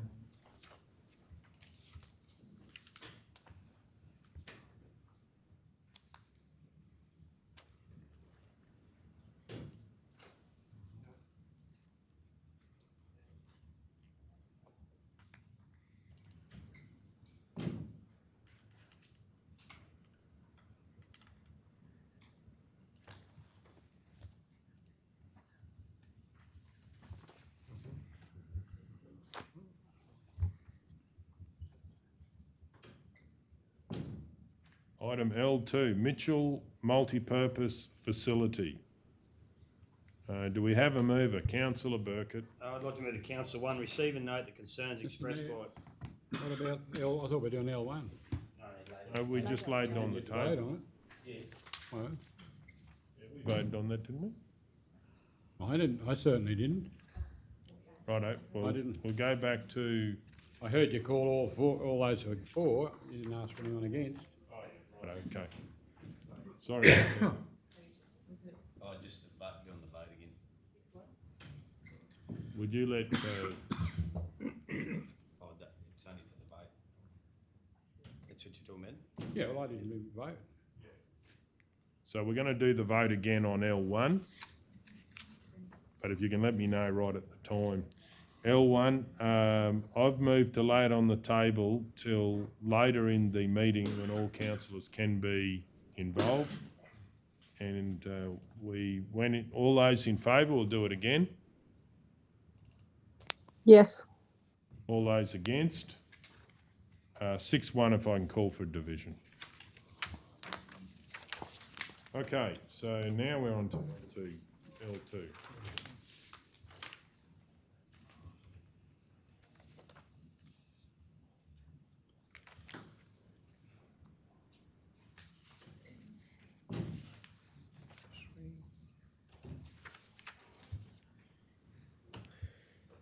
L2, Mitchell Multipurpose Facility. Councillor Burkett. I'd like to move that Council 1, receive and note the concerns expressed by the Bringa Action Group. 2, refer the matter to an upcoming councillor briefing to receive further information about the consultation and facility design. And just on that, just so we're not, should we cease, through you, Mr Mayor, Deputy Roy?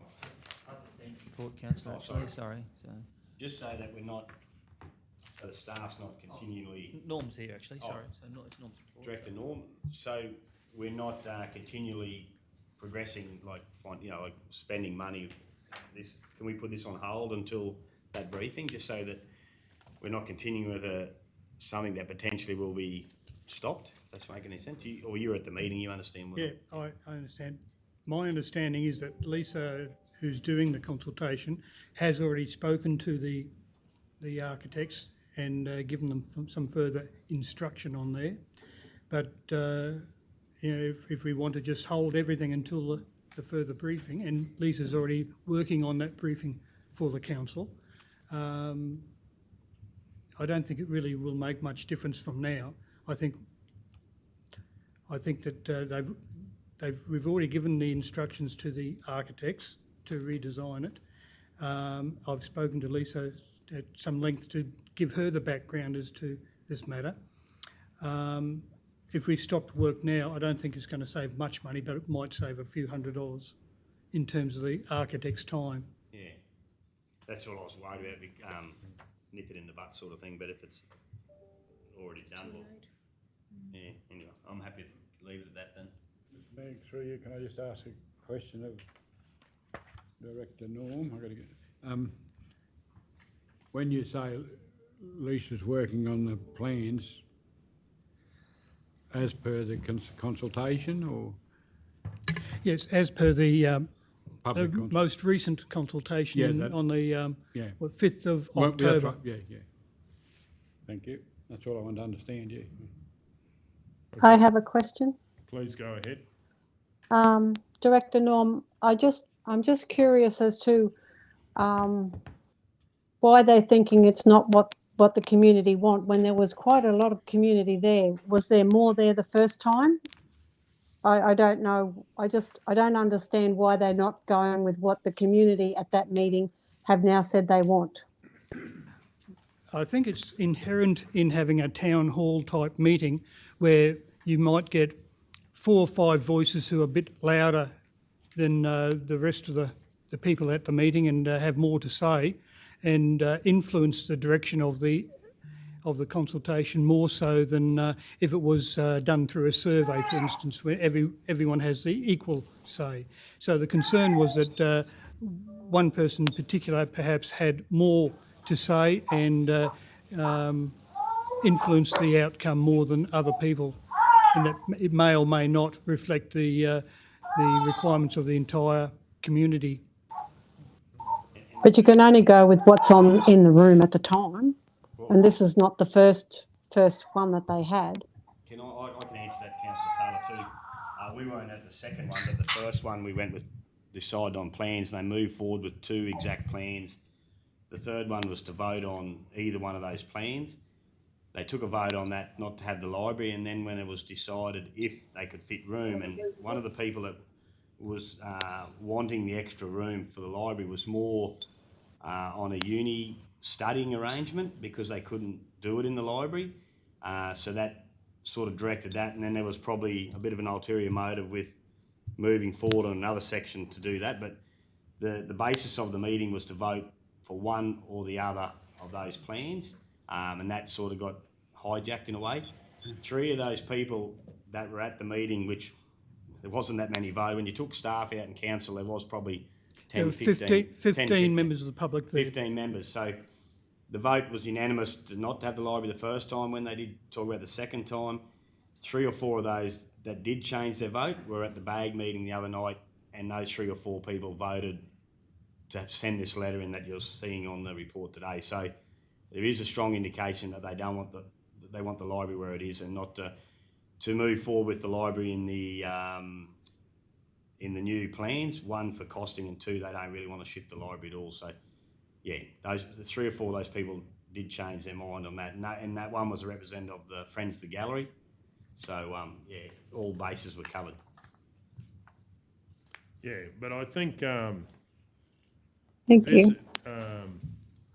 This is not making a decision. This is just having a briefing, and then when the full council's here, then we can make a decision, you know, what council wants to do with which plans and all the rest of it. So it was sort of gone off the track of what they decided to do to yeah, start with. but we've had 2 different meetings and 2 different conclusions. 3. But or 3, but council, the full council will need to decide once it's had the briefing what it does, you know. So this is an interim step to get another briefing and note the concerns from Bringer Action Group. So are we saying that the council briefing will be just councillors and we will decide?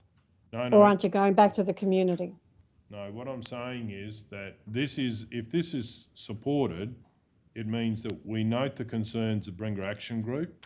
Yes. And we refer it to a councillor briefing to hear all about it, and then it'll come back to council for a decision, right? And So you're not going back, are you going back out to consultation? When it comes back to council after the briefing, then council, whoever's moving it and seconding it, can say, go to the community, do whatever, right? So we're just moving the process on a bit and hearing the concern from Bringer Action Group. Okay, thank you. So today is just that we're approving the briefing and we're noting the concerns of Bringer Action Group. Councillor McMullen. Mr Mayor, and I was just going to say, in light of being at most of the discussions, we need to have a confidential briefing, our briefings are confidential, but with councillors and council staff only, because there's an underlying issue there, and that's what's throwing a cat amongst the pigeons. Yeah. Well, anyway, it will be. There's no one else comes to the briefing as far as I know, so it'll just be that. So, okay, does anyone else wish to speak against the motion or for the motion? We're going to go to the vote. All those in favour? Who moved and seconded? Yes. 7-0. I was the mover. I didn't. So who was it? Councillor Edwards, was it, or? I didn't think we got a second to that. Okay, well, we better get a second. Who wanted to second that motion? Councillor Guthrie. Okay, so we'll do the vote again. All those in favour? Yes. 7-0.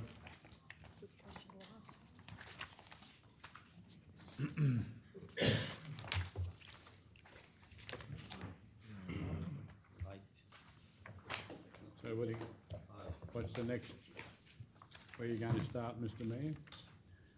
Well, we better do any conflicts to do with closed items.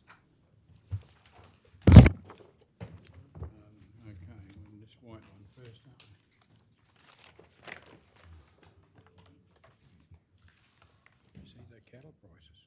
I've got no clue.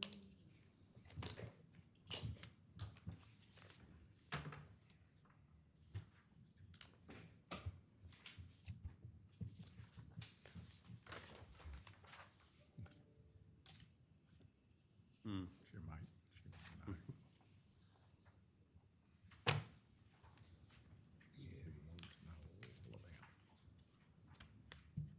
know. Does anyone have any conflicts? Mr Mayor, I have a conflict on item C16, Chief Executive Officer Annual Leave.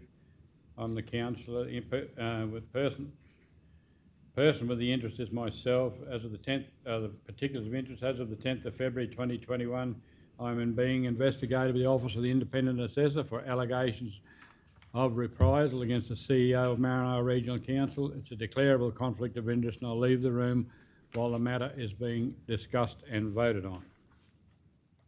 Actually, yeah. Righto, is there any other conflicts? I'll declare a conflict on C16. That's still down, Chief Executive Officer, CEO annual leave. The declaring councillor is myself, Tyson Golder. Person of interest is myself. I, Councillor Golder, inform the meeting of a declarable conflict of interest involving the staff member referred to in item C16.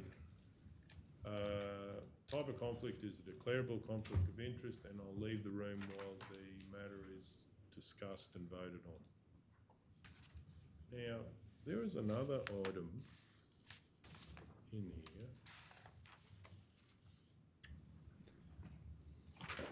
Oops. Might be just the same one. Flood Okay. mitigation one.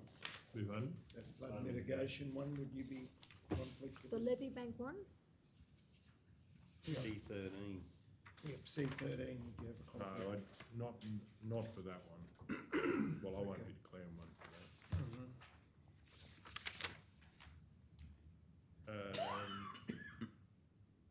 Right, has anyone else got any conflicts?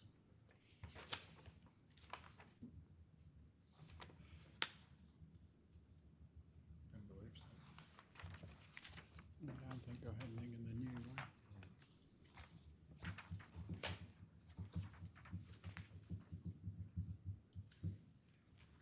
Righto. Okay, so we've done all the conflicts. Do we have anyone that would like to move into closed?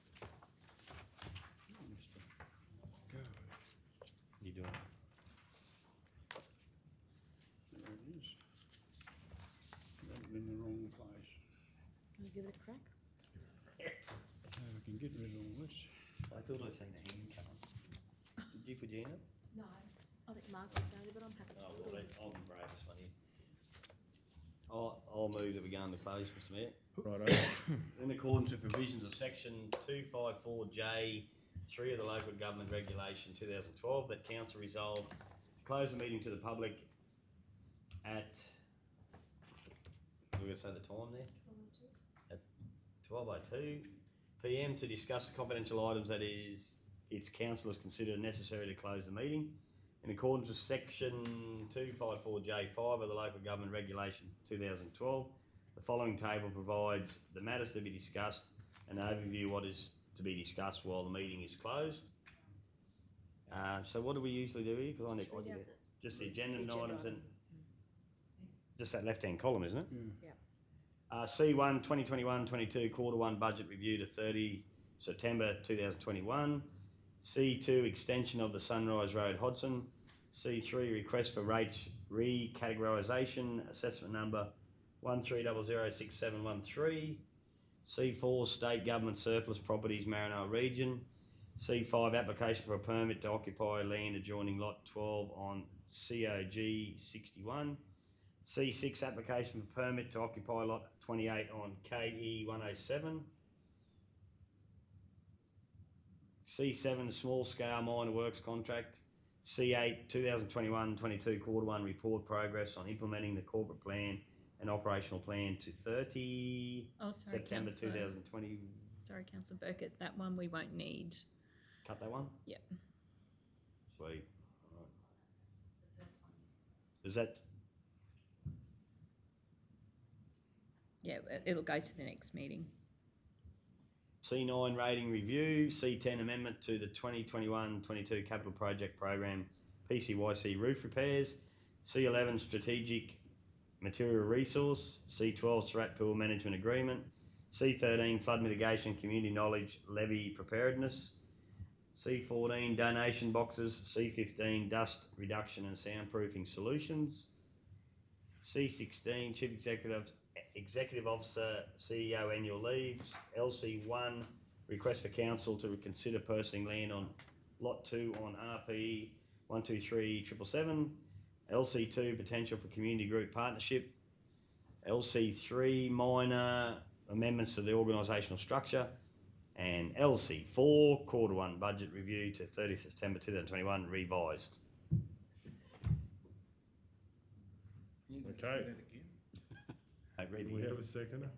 Councillor Guthrie. Before I second, can I just query in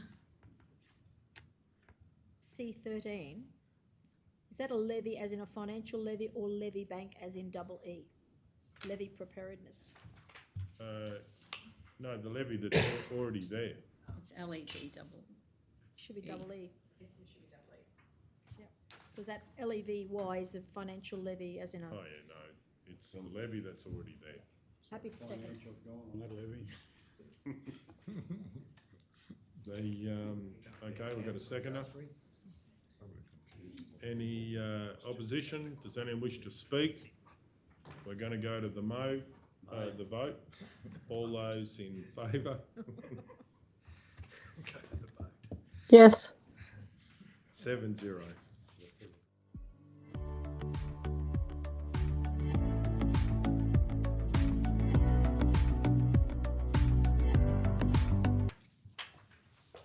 C2, extension of Sunrise Road, Hodson. Do we have a mover? Hang on.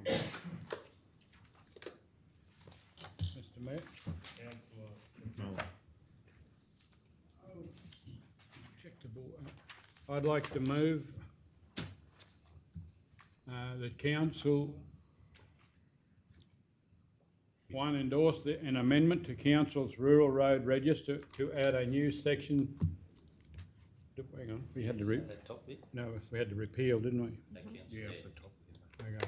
The council repeal resolution number 0M-07.2021-93 and replace with the council endorse an amendment to council's rural road register to add a new section of road that extends in an easterly direction from Hodgson Lane North for 745 metres. 2, assign the name Sunrise Road West to the section of road referred to in item 1 of this resolution. 3, undertake works on the entire Sunrise West Road to construct to a rural access secondary standard as per council's road network design standard policy. 4, add the upgrade of Sunrise Road West to a gravel standard to council capital upgrade road register for consideration as part of future budget deliberations. Okay, do we have a seconder? Councillor Ladbrook. Any opposition? Does anyone wish to speak? We're going to go to the vote. All those in favour? Yes. 7-0. What order we got? Like, what's the next one? Page 21. See what? 4. Page 21.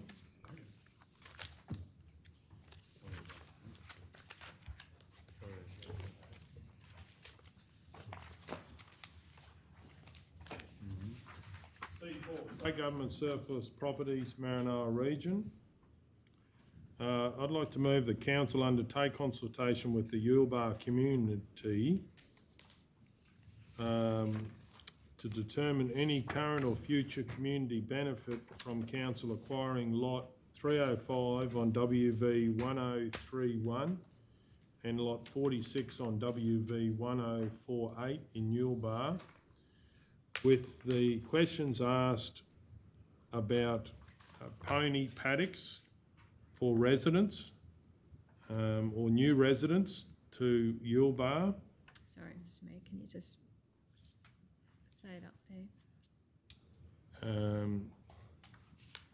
Ask about pony paddocks.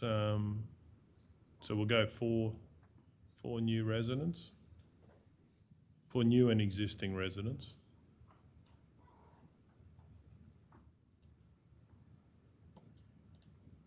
As part of the lifestyle opportunities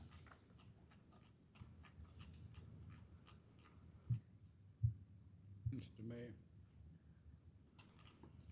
can I just make a suggestion? That dot point 2, it'll only refer to lot 305. the bigger one, yeah. Yeah, I mean, we're talking about two different lots there. Yeah, I'm happy to put in relation to, the lot, the bigger lot, which is 305.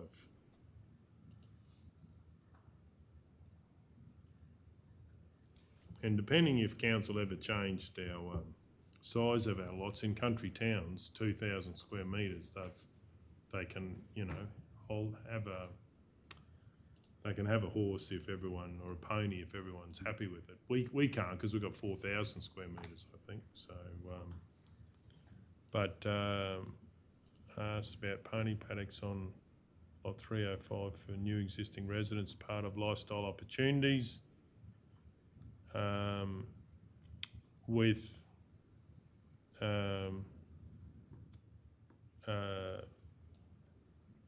the challenges associated with flooding on the block.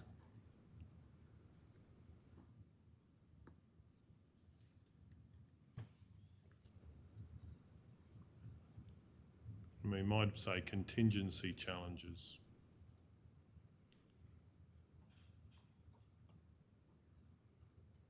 With,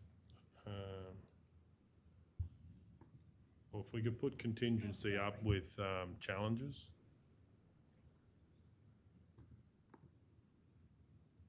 So, a lot of people that live in flooded land have a contingency how they deal with floods.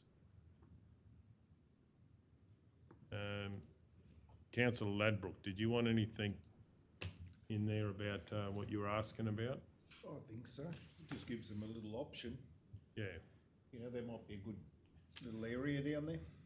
Yeah. And 3, that suggestions about camping for caravans be considered.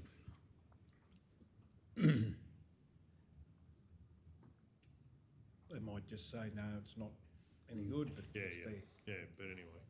Yeah. Do we have a seconder for that motion? Councillor Ladbrook. Any opposition? Does anyone wish to speak to it? I certainly do. I do believe we should ask the community. I know in other situations people have poo-hooed the idea and then other community members are using it. So I think we've got to try and do what we can. We know that we've got other towns in the Maranoa that are landlocked and don't have the other ability to have recreational paddocks.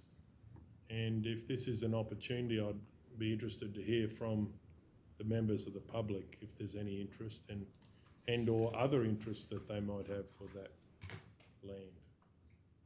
Does anyone else wish to speak? Mr Mayor, just a question, I suppose. Yeah, please go ahead. How will it, just going to get the staff to send it out, or the? I think a letter to the household would be the best thing. Yeah, I'd be happy to put that in there via all communication means Point 4, if we could, please.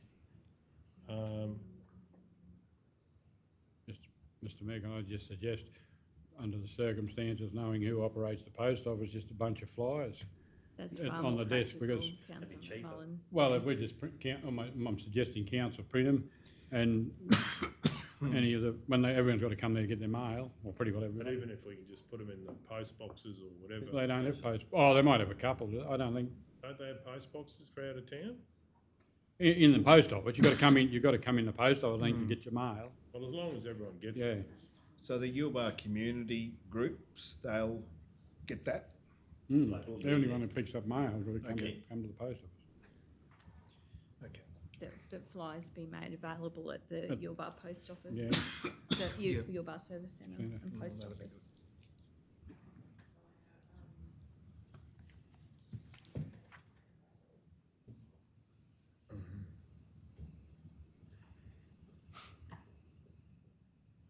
That'll be good.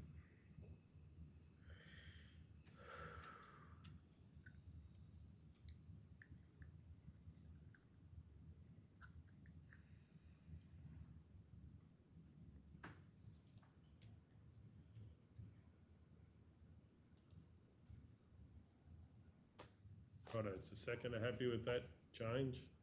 Yes, I Councillor am. Ladbrook? Yep, thank you. Righto, does anyone else wish to speak? We're going to go to the vote. All those in favour? Yes. 9-0. Oh, 7-0. Okay, moving on.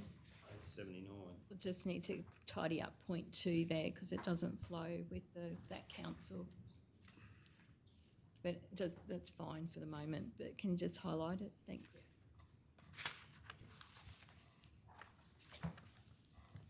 Okay. C5, application for permit to occupy land adjoining lot 12 on COG 61. Councillor McMullen. Mr Mayor, I'll move that council offer no objection to the application for permit to occupy over land adjoining lot 12 on COG 61 as identified on provided map for the purpose of long-term grazing, on the condition that it is noted that the land is still required for its intended purpose and there is no interference with the safe movement of traffic or the safe use of the road, and the application is submitted to the Department of Resources within 12 months of the applicant receiving council's response. 2, as road manager, authorise the use of the land be dealt with under the Land Act 1994 by the Department of Resources. 3, authorise the Chief Executive Officer or delegate to sign Part C statement in relation to an application under the Land Act 1994 over state land in respect to this application. Okay, seconder, Councillor Burkett. Any opposition? Does anyone wish to speak to it? We're going to the vote. All those in favour? Yes. 7-0. 100.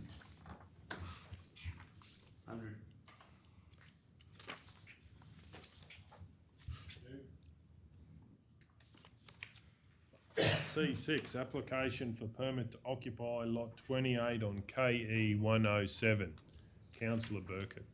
I'd like to move that council advise the Department of Resources that it offers no objection to the application for permit to occupy over land described as lot 28 on KE 107 on the condition that there is no interference with the safe movement of traffic or the safe use of the Albany Downs Road. We have a seconder, Councillor Edwards. Any opposition? Does anyone wish to speak to it? We're going to go to the vote. All those in favour? 6. Yes. 7-0.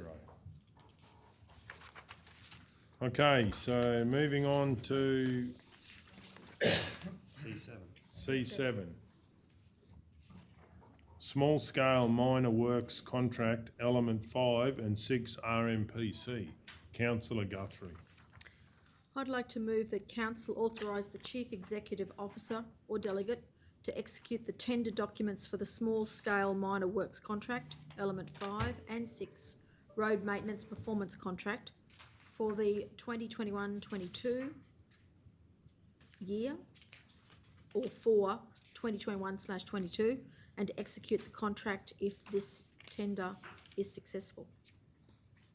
We have a second, Councillor Ladbrook. Any opposition? Does anyone wish to speak? We're going to go to the vote. All those in favour? Yes. 7-0.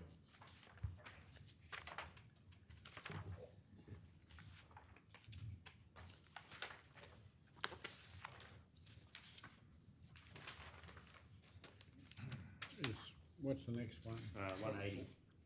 What's the number? C10. C10.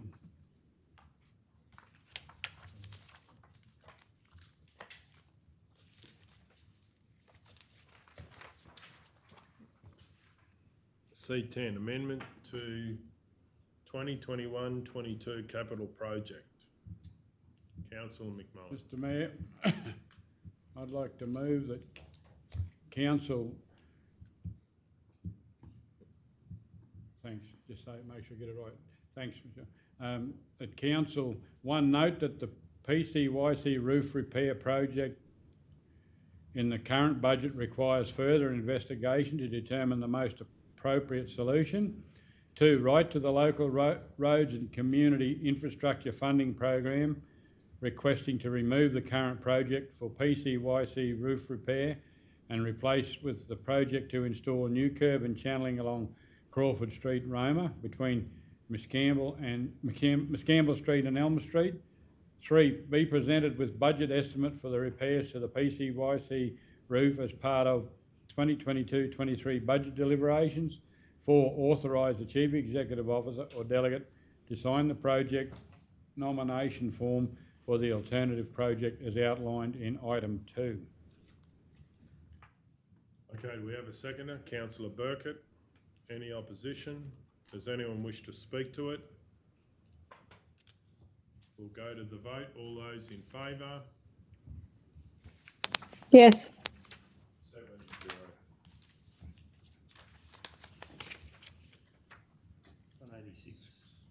What's the number, Burke? C11. Round 11. Thanks. Yes, that's right. Item C11, strategic material resource. Councillor Burkett. I'd like to move that council authorise the Chief Executive Officer or delegate to approach the landowner of lot 638 on WV 1528 to discuss the potential of acquiring, in the form of a freehold tenure, a portion of lot 638 on WV 1528. We have a seconder, Councillor Edwards. Any opposition? Does anyone wish to speak to it? We're going to go to the vote. All those in favour? Yes. 7-0. 12 in. C12. C12. C12, Surat Pool Management 191. Management Agreement. Councillor McMullen. Mr Mayor, I'll move that council, 1, enter into a short-term management agreement with Melissa Sutton to manage the Surat swimming pool from 15th October 2021 until 31st April 2022, with the option to extend by mutual agreement on a month-to-month basis. Sorry?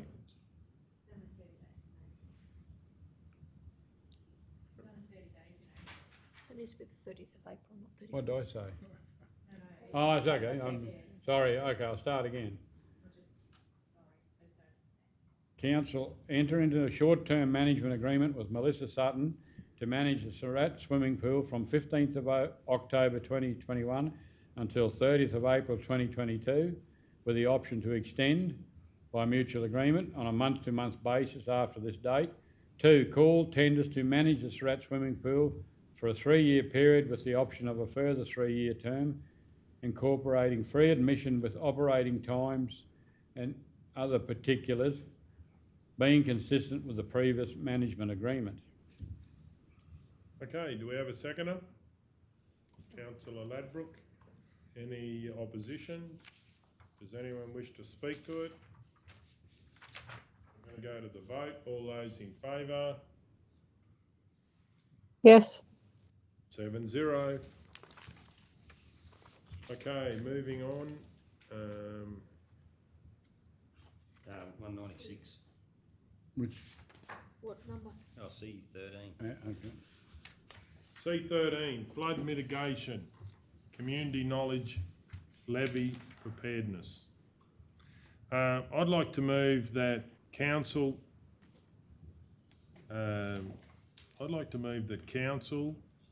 instigate a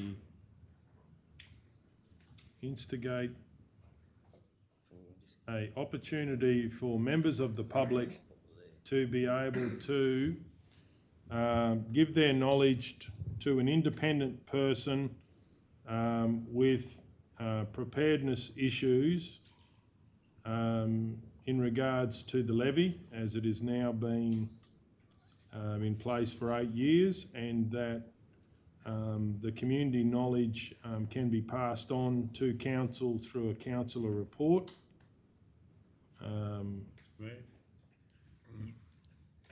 You right? Oh, I thought Michelle was having trouble keeping up, that's why I thought. Yeah, no, sorry about that. Yeah, so basically that's what I'm saying that we would be doing, and we would be taking that feedback and it would come back into a report. Do we have a second for that motion? We're not clear on the words yet. Yeah. No, the councillors need to know what they're voting for. Okay, so council instigate an opportunity for members of the public to give their knowledge to an independent person. On what, but like, yep. Yeah, I will. Can I also suggest, Mr Mayor, rather than instigate an opportunity, just invite, that council invite members of the public to give. It's becoming a bit wordy and Yep, sure. Because we don't know what we don't know. we don't know what we...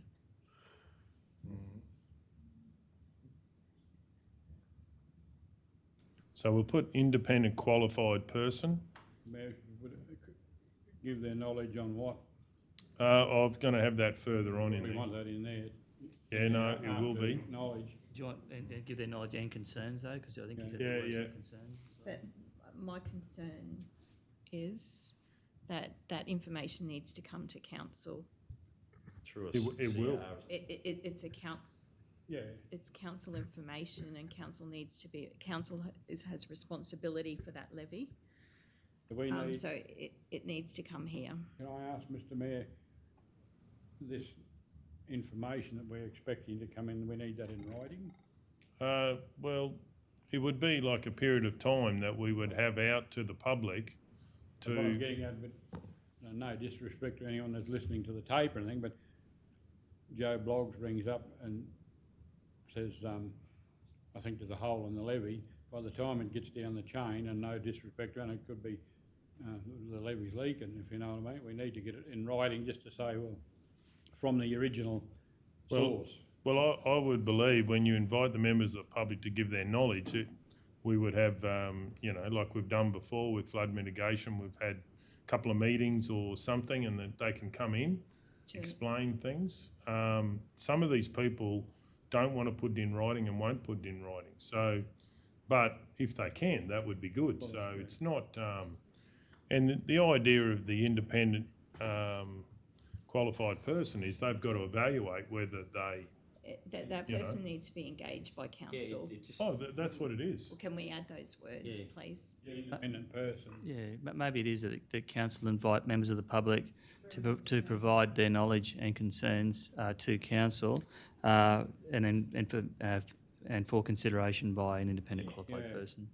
So Yeah. it's council first, and then council makes the decision and engage somebody. And then the last... If there's anything raised, then... And then, It's to council. knowledge. And then what will happen is, I'll just... I think I had it around the wrong way, guys. I think it was the way the mayor had it. To council, not that council.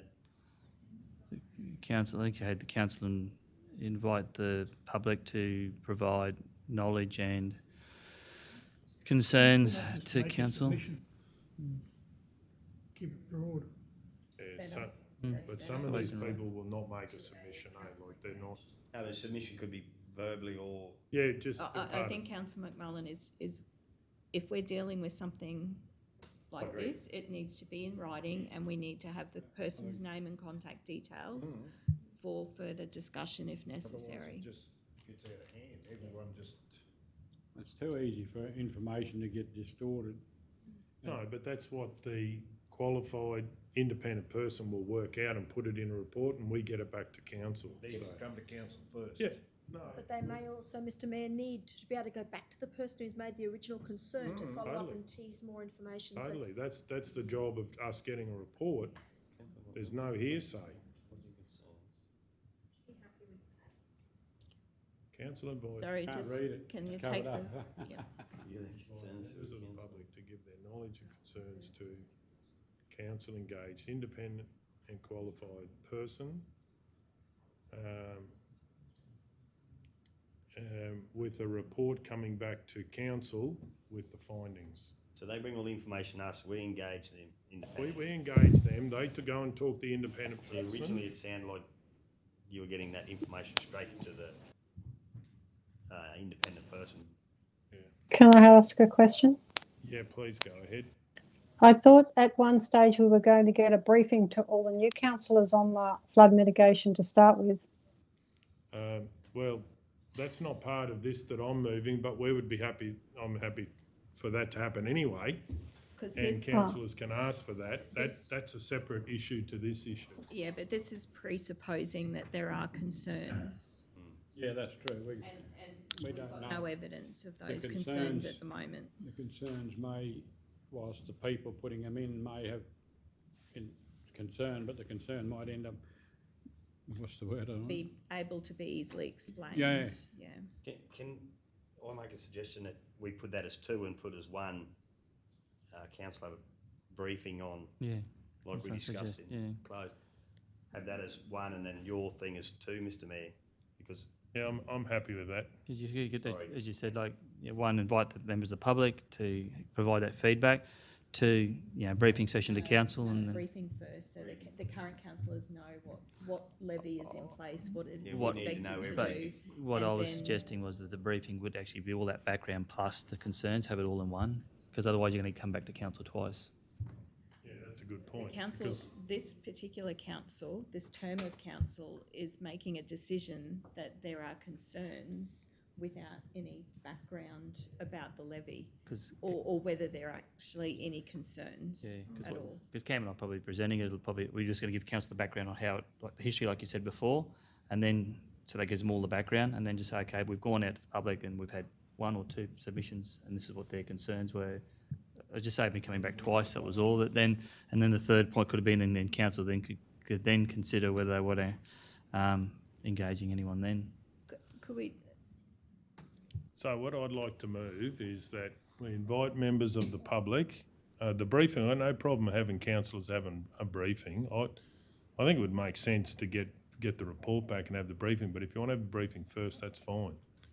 But invite members of the public to give their knowledge and concerns to a council engaged independent qualified person in regards to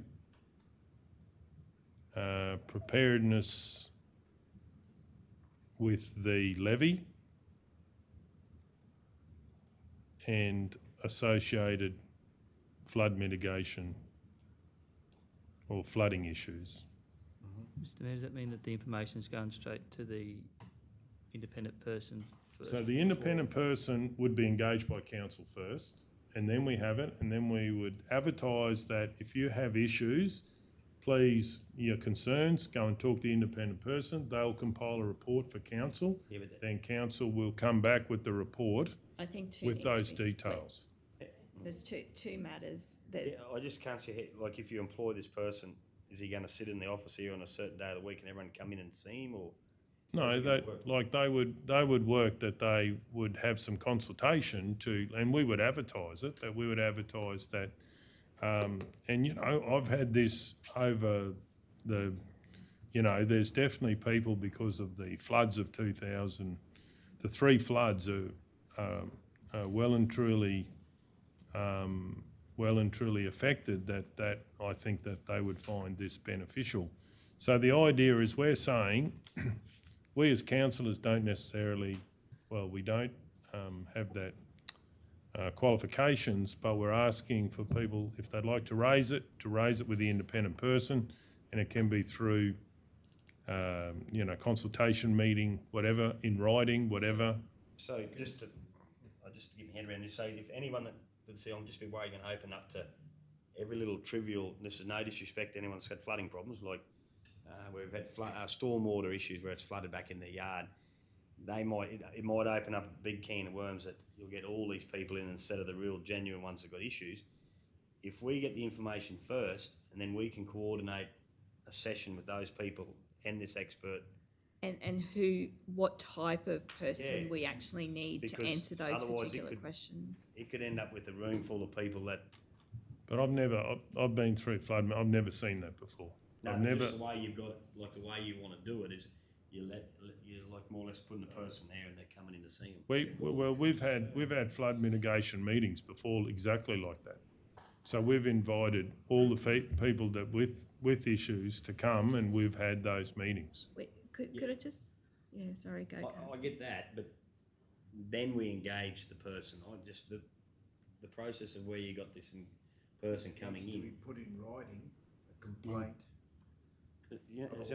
Councillor Guthrie. Just follow on from what Councillor Burkett is actually saying, and I think he's making a really valid point. You really don't know what sort of independent qualified person you need until you get the collation of what's being said, and then you'll go, oh, I need a hydrologist. No, I don't. I need a earth engineer, an earth construction engineer or something. So really, you need to be able to get the concerns and the knowledge brought in, collated in some shape or form, to then decide what's the next step, as in who do you seek. And then once we engage this person, we can invite those people in then, because we know who they are. I'm just a bit worried that not going on a lot of our consultations, not everyone comes in, but like I said, we could get those people that their stormwater pipe's broken on the footpath and it's gone back in, and they'll think that that's a huge flood issue. But the idea is you're going to get if this is supported, you will get a report to council, and the idea is those concerns and is there issues that we need to deal with, or are they in hand? But I've been through multiple consultations. I've never seen that where we've got people just going off willy-nilly. No, it's the process is fine. It's just the way, like the knowledge to it, council engaged, so you're getting them to. So basically what we're saying is, what I would like to do is get an independent person that's got knowledge in this area of construction and that to do with the levy and the water issues. Do you have someone in mind, Mr. Mayor? Do you have a company in mind? I believe that they're out there, and it's really saying, right, go and talk to them, and then we get a report out of it. Otherwise, a lot of it can be, hearsay, and I don't think it'll turn into hundreds of people coming in. I just don't believe it's going to get.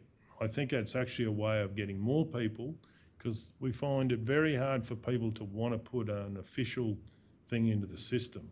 But just to get back to what Councillor Guthrie said, say we, without knowing exactly what we're getting, we get this person in, and it's going to be egg on our face if and he's not the correct guy, because we don't know what we don't know. Well, it's really only construction issues.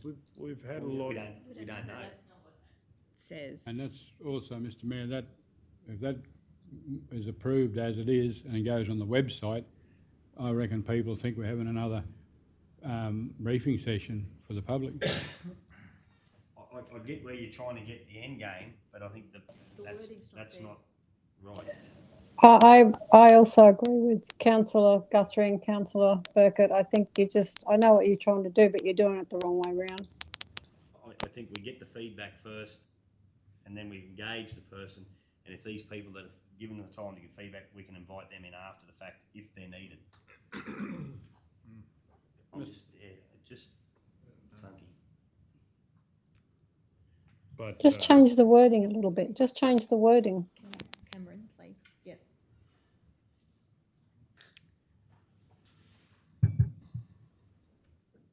Mr. Mayor, I just think it needs more parameters or more tightly delineated as to what we're seeking, because this, to me, as I read this, is just opening it up to anybody who's got knowledge and concerns, well, what does that mean? Without any giving them guidance as to what we're seeking, which is really targeting a particular intention that we haven't specified in there. It's just clunky, I think. Well, preparedness with the levy and associated flooding issues. So if they've got any concerns with that, and that's what, like, you know, like, you have to be careful you don't have it too, like, you can make it so tight, you've just killed it. You've just killed anyone absolutely being able to come with your issues, because there's very few people in the community who are going to put a submission in. Yeah, no, they can still, well, they can verbally give it as a CR, can't they still? Yes. If they've got concerns, they can come in, verbally give it as a CR, so it's correctly collated, do all that, but I still, I can't support that as it is. I support what you're saying, but not how it's written there, because until you get the information, we don't know who we're engaging, and I just think it'll get out of hand if we don't change it around. Well, it would be people associated with the preparedness of the levy and associated flooding issues, so it's pretty simple. Before you've talked about construction, Mr Mayor, so in the same sentence, you've said it was about the levy construction, and then it's about preparedness. They're both very different matters. Well, construction is part of preparedness of the levy. So is that levy prepared? And that's why we're keeping it broad, because it's not a simple box you're going to get back, but this is about trying to encourage people that have got things that will say it to you casually but don't want to actually put it in as a CR. Sorry, can we just flip back But to Mr Mayor, that? those type of people aren't going to stand up in front of a huge audience and say, if you want, like, if they don't want to put their name to a bit of paper, like, I think if they, like I said, come in and put a CR, whether it's written or verbal CR, or through one of us or whatever, but, and then, because I get where you're going, but I just know it's not, number 2 doesn't work. But where does it say about in front of a large No, meeting? but you're saying you're inviting them in. Yeah, no, to talk they could either, you know, there'd be a period of time where they can come and have a chat.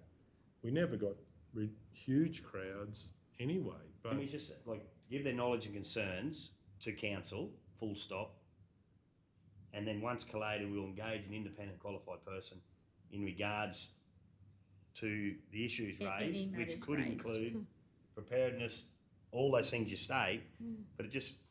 Delineates it a bit. Does that make sense? Yes. Some of these people that are shy, I suppose, the word of meetings and that, they may not even give their information. If they're not prepared, they may not want to meet with someone to do it, if that makes sense. No, but they don't, like, there might be a contact number for a certain amount of time while this person is doing it, or they could be in, you know, they could be, and that's what I mean, like, you know, I've had it sometimes where people have said, I put it into council, but I didn't get what I wanted to say down in the CR. So, Well, that's why they can go to any councillor and help them write it out, what it is that they... I do that a lot. You do it a lot, Councillor McMullen, yeah. The councillor can help them do it, the customer service people can help them do it, but we need, as just Councillor Burkett said, we need to be very clear what the issue is, or else we will get the wrong person. Yeah, so you can leave that, they can say to qualified person, which would include these, I think is what I said, I can't remember. May include, yeah. If you just change it if you just change the wording, you'll get it across the table, and that way you'll get what you want anyway. Can you see that, Councillor Taylor, now, the changes? Yeah, I can see it. Yeah, I can see it. Thank you. So can I just say, be engaged. Following collation of responses, procure and, oh, I see. Engaged. Okay.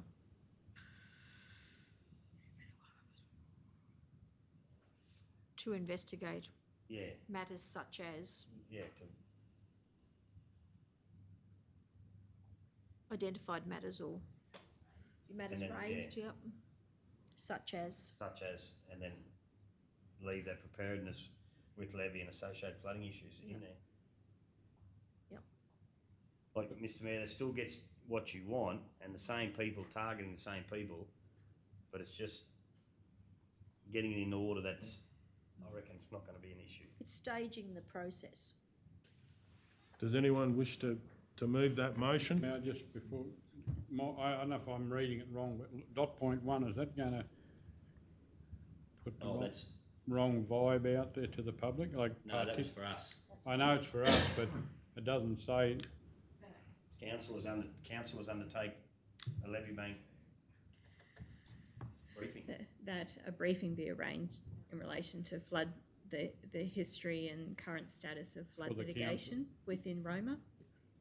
Yeah, we've got to put council, oh, you got that, yeah, okay, yeah.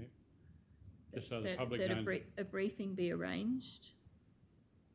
Because imagine, you've got Roma in there, but I mean, there's other areas of the Maranoa that we've got as part of our flood mitigation. I would imagine you want to be briefed on the whole projects. Councillors. Well, Councillor, Deputy Director Cams gave me some feedback from a query or S170 I sent in for Mitchell, and he's hoping down the track that that'll be one too, so maybe. Councillors participate in a briefing be arranged for councillors in relation to the Roma flood mitigation. And that answers one of the concerns from the public. History and current status. Just takes it away, open way that someone might think we're having another. Probably, I was thinking, we're in open anyway, aren't we? So, yeah. Because the report raised from the Mayor is feedback Roma. from residents regarding flood mitigation in Roma. It does. I was just saying, but that point too, instead of inviting members of the public, you're going to have probably people from Amby and people from Mitchell putting their concerns and letters in as well. We don't specify Roma, so. Invite members of the public to raise any residual matters of concern with council, is that what?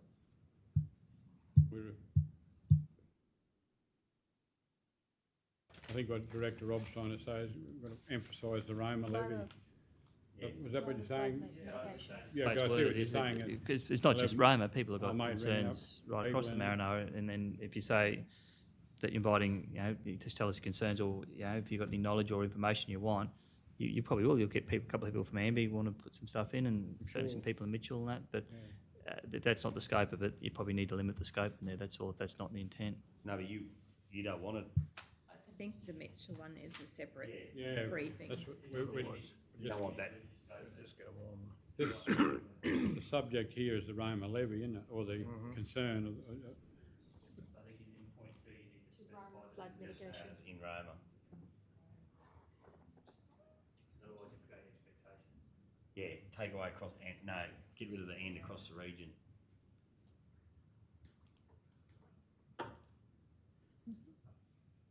And it's person or person, so there might need to be a couple of different specialists depending on what their topic is. Yep.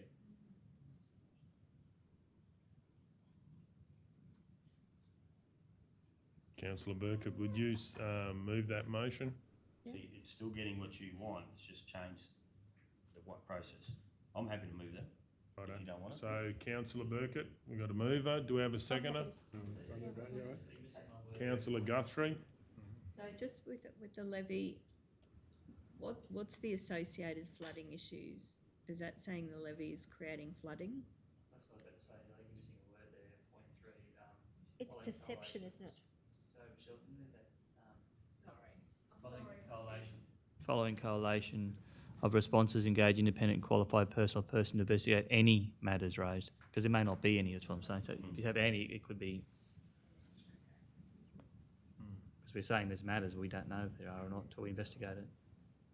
So yeah, you- that associate,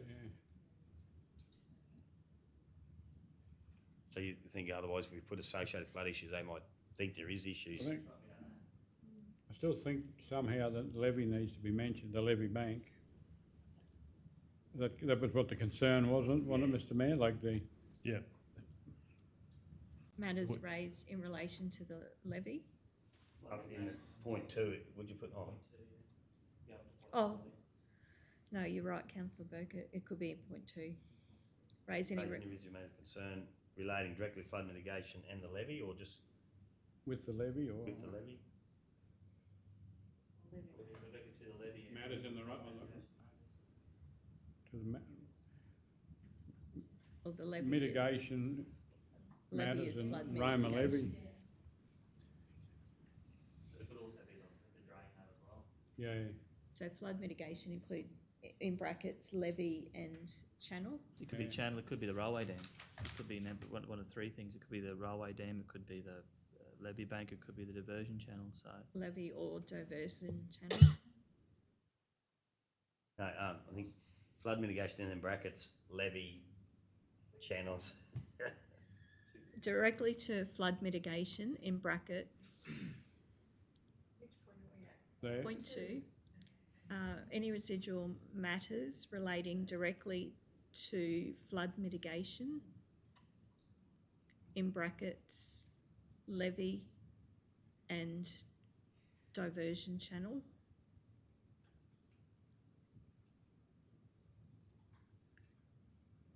And then we don't need matters again. In Roma, yep.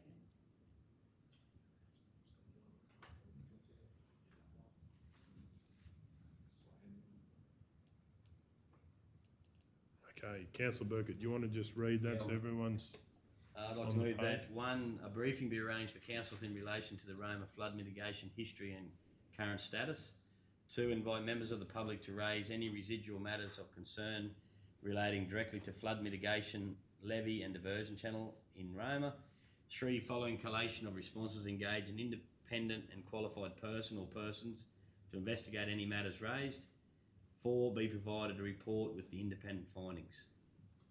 No, we just need to add council in Council that point engage 4. independent and qualified. Yep. Happy with that?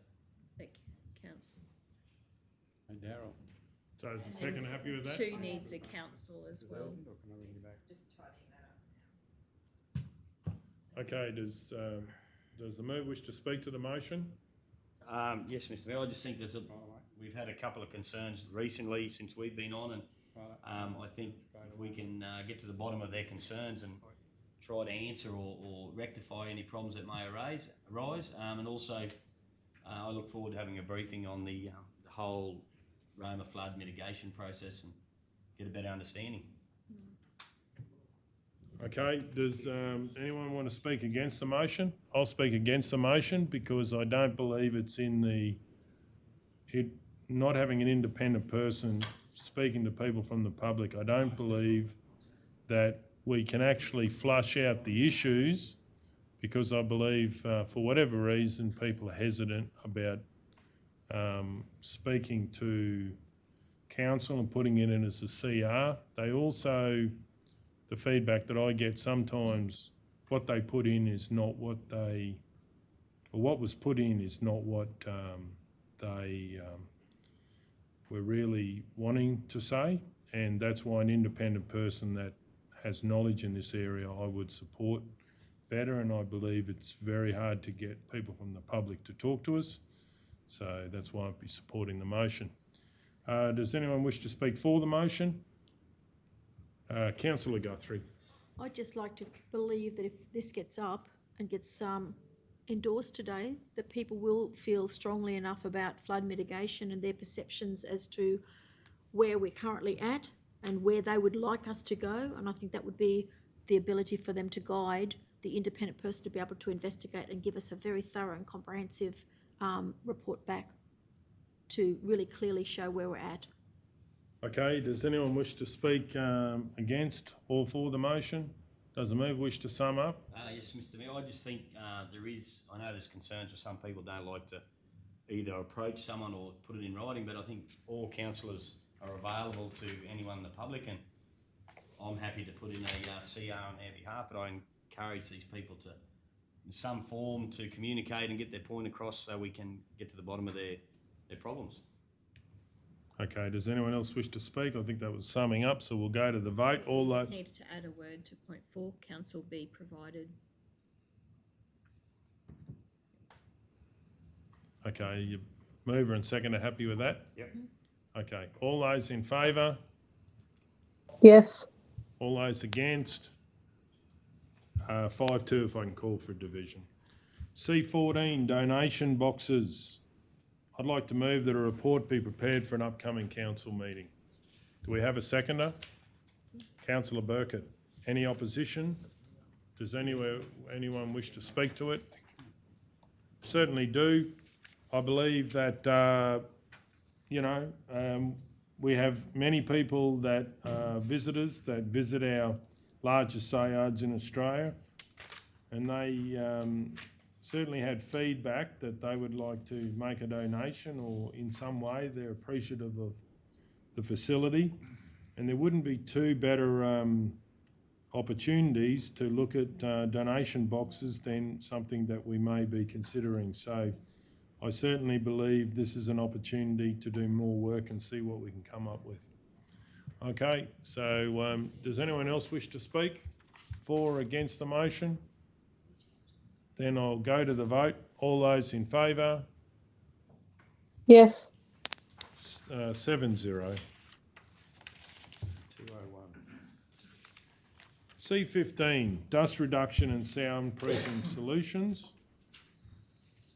I'd like to move that a report be prepared for an upcoming council meeting, including a staged quotation for a sound proof / sound reduction barrier,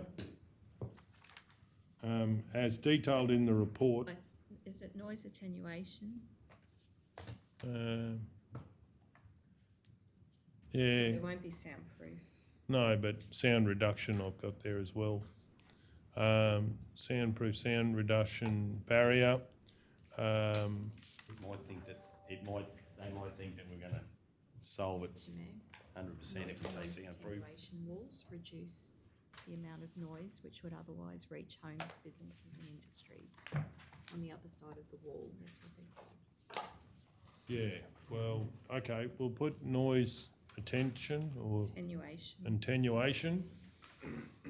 That's a new word. They do this by absorbing and scattering the sound of the traffic, etc. And I'll put there also stage quotient for world's best practice noise attenuation. Put that in front of it, please. Yeah.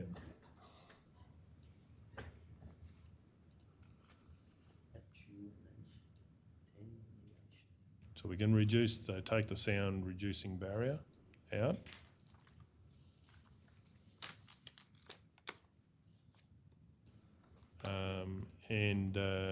What was the other thing that I had in there? World's best practice noise attenuation barrier. We'll put barrier in there. As detailed in the report.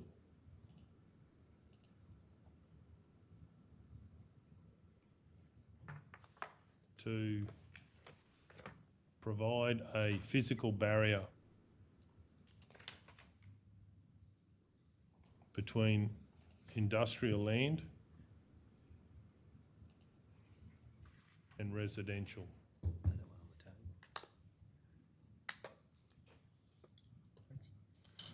Sharon, can you just grab Rob, please? Okay, do we have a seconder for that motion? We're just double checking it's Deputy Director Rob's area. So. We laid it on the table. There's a new one coming through. Ed was going to send an email.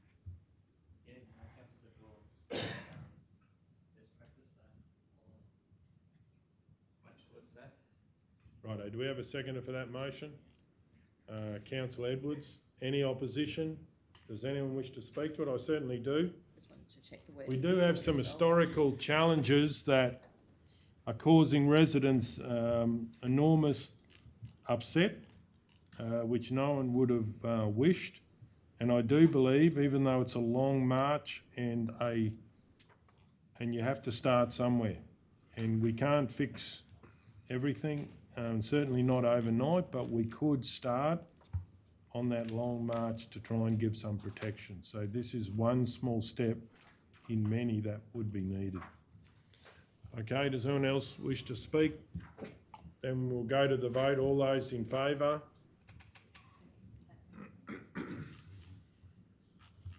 All those against? Against. 6-1 if I can call for a division. Okay, is there any other business, councillors? 13.6 in the open.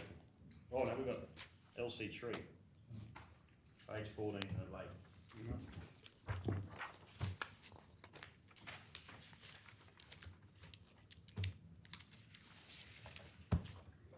LC3, minor amendments to the organisational structure.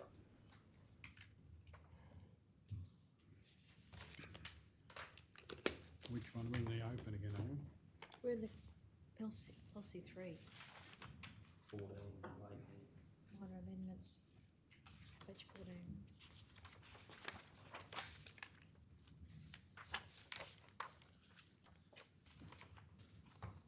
Do we have a mover for this item? Councillor. I'm happy. You're right, sorry. Well, Councillor Taylor, would you like to move that? No, it's easier if he does it, but that's Righto. fine. Okay. Okay, Mr Mayor, I'll move that council endorse the proposed amendment to the organisational structure as follows. Create a new position, Senior Engineer, Capital Programs 0245, reporting to Deputy Director - Strategic Road Management 0100. Change the reporting line of Senior Engineer - Contract Management Office CMO 0333 from Deputy Director - Strategic Road Management 0100 to Senior Engineer Capital Programs 0245. Change the reporting line of Project Officer - Contract Management Office CMO 0345 from Deputy Director - Strategic Road Management 0100 to Senior Engineer Capital Programs 0245. Change the reporting line of Specialist - Building Projects 0987 from Deputy Director - Strategic Road Management 0100 to Senior Engineer Capital Programs 0245. Change the reporting line of Project Officer Contract Management Office CMO 0312 from Deputy Director - Strategic Road Management 0100 to Senior Engineer Capital Programs 0245. Change the reporting line of Project Officer - Funded Programs 1020 from Deputy Director - Strategic Road Management 0100 to Senior Engineer - Capital Programs 0245. Change position title of Manager, Project Management Office PMO 0116 to transitional position 0116. Change reporting line of Project Engineer 0350 from transitional position 0116 to Senior Engineer Capital Program 2045. Change reporting line of Office Project Officer - Project Management Officer PMO 236 from transitional position 0116 to Senior Engineer Capital Program 0245. Change reporting line of Project Officer - Project Management Officer PMO 0347 from transitional position 0116 to Senior Engineer - Capital Programs 0245. Change the third bottom one now. Change reporting. I haven't done that one. That one. Yeah.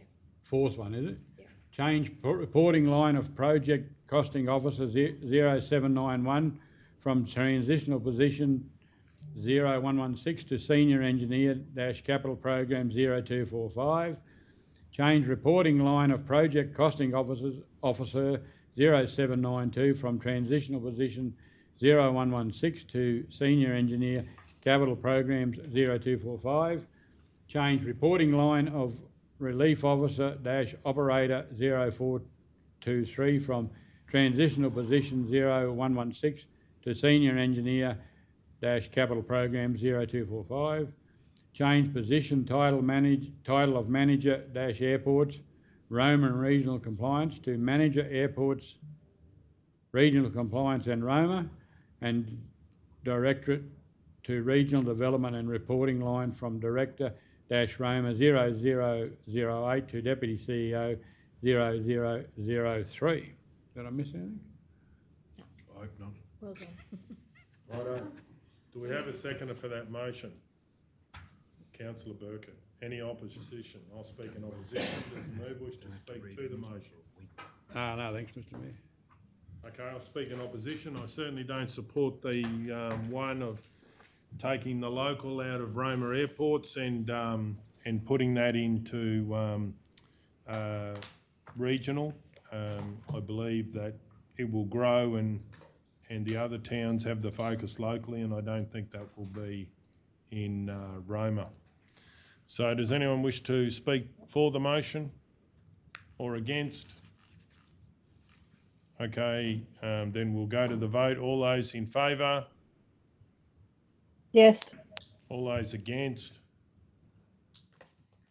And that is 4-3. Carried, and if I can call for a division. Okay, is there any further business, councillors? We've got 13.6. And I was going to say 13.5 as well. Oh, yeah. And the reason why I would raise 13.5 is that there is one of those particular groups that will be having a function next week that will need to know whether they've actually received money under this particular community grants round. But if we leave it till next Wednesday, this is 13.5, page 225. So next Wednesday, what will be the difference? Well, there's one of those particular groups there that will be Is the holding... function next Wednesday? No, the function starts next Friday. But in readiness for, I mean, I'm assuming that they're anticipating that the money will be, they'll be factoring in their expenses based on... Should I be out of the room, please? What, you got a conflict? Have there? you got a conflict with it, have you? Yeah, you better. Sorry. Wednesday won't give them much notice, will it? Well, if we're doing it Wednesday and it's a very full day and they don't get told until Wednesday night or Thursday and the function starts Friday, makes it a bit tricky. What's your view on I think we should. I think we should do it now for the community. I didn't sense there was any disagreement amongst the councillors on the outcome of it. It was just obviously one councillor was fairly involved in the process, but I think there's universal agreement across the councillors on it, and only because of that time frame you probably should deal with it, Mr. Mayor. And I think, through you, Mr Mayor, the councillor that's not here, I think she would really understand that the urgency of it, and it's not.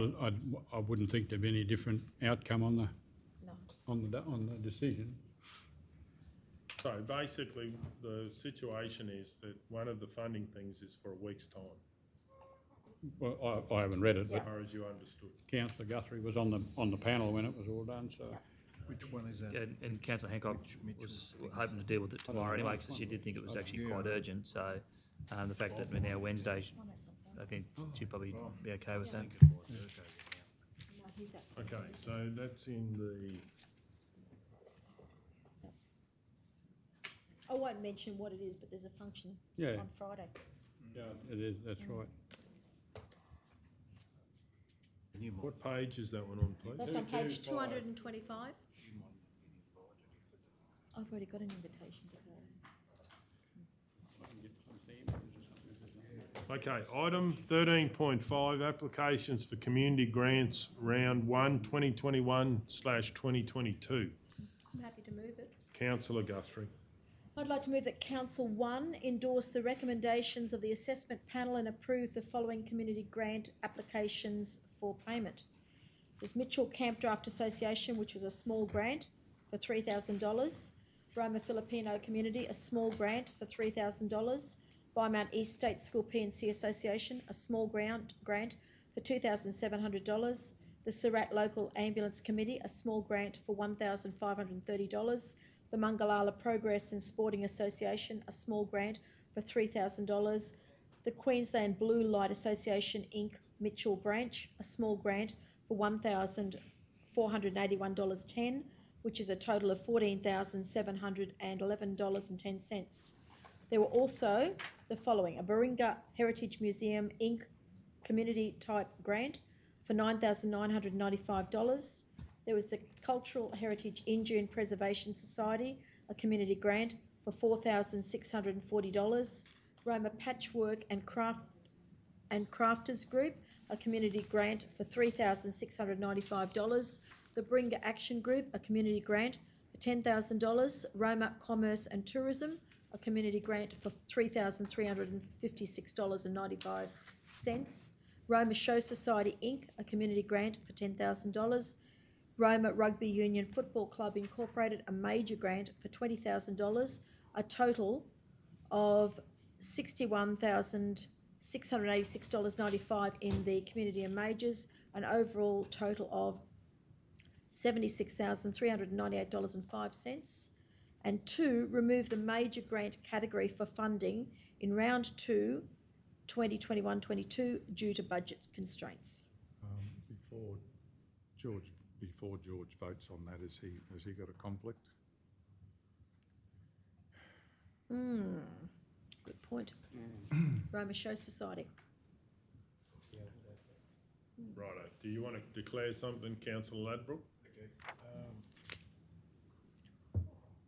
Yep. Could we pull it up on the screen, please? From previous, Michelle?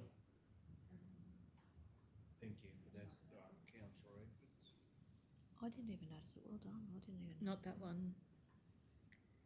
No, the one for the... Sit here quietly all day. Paying attention.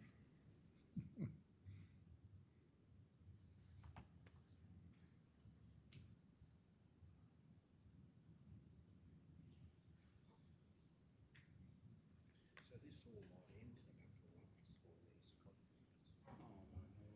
A couple of these might.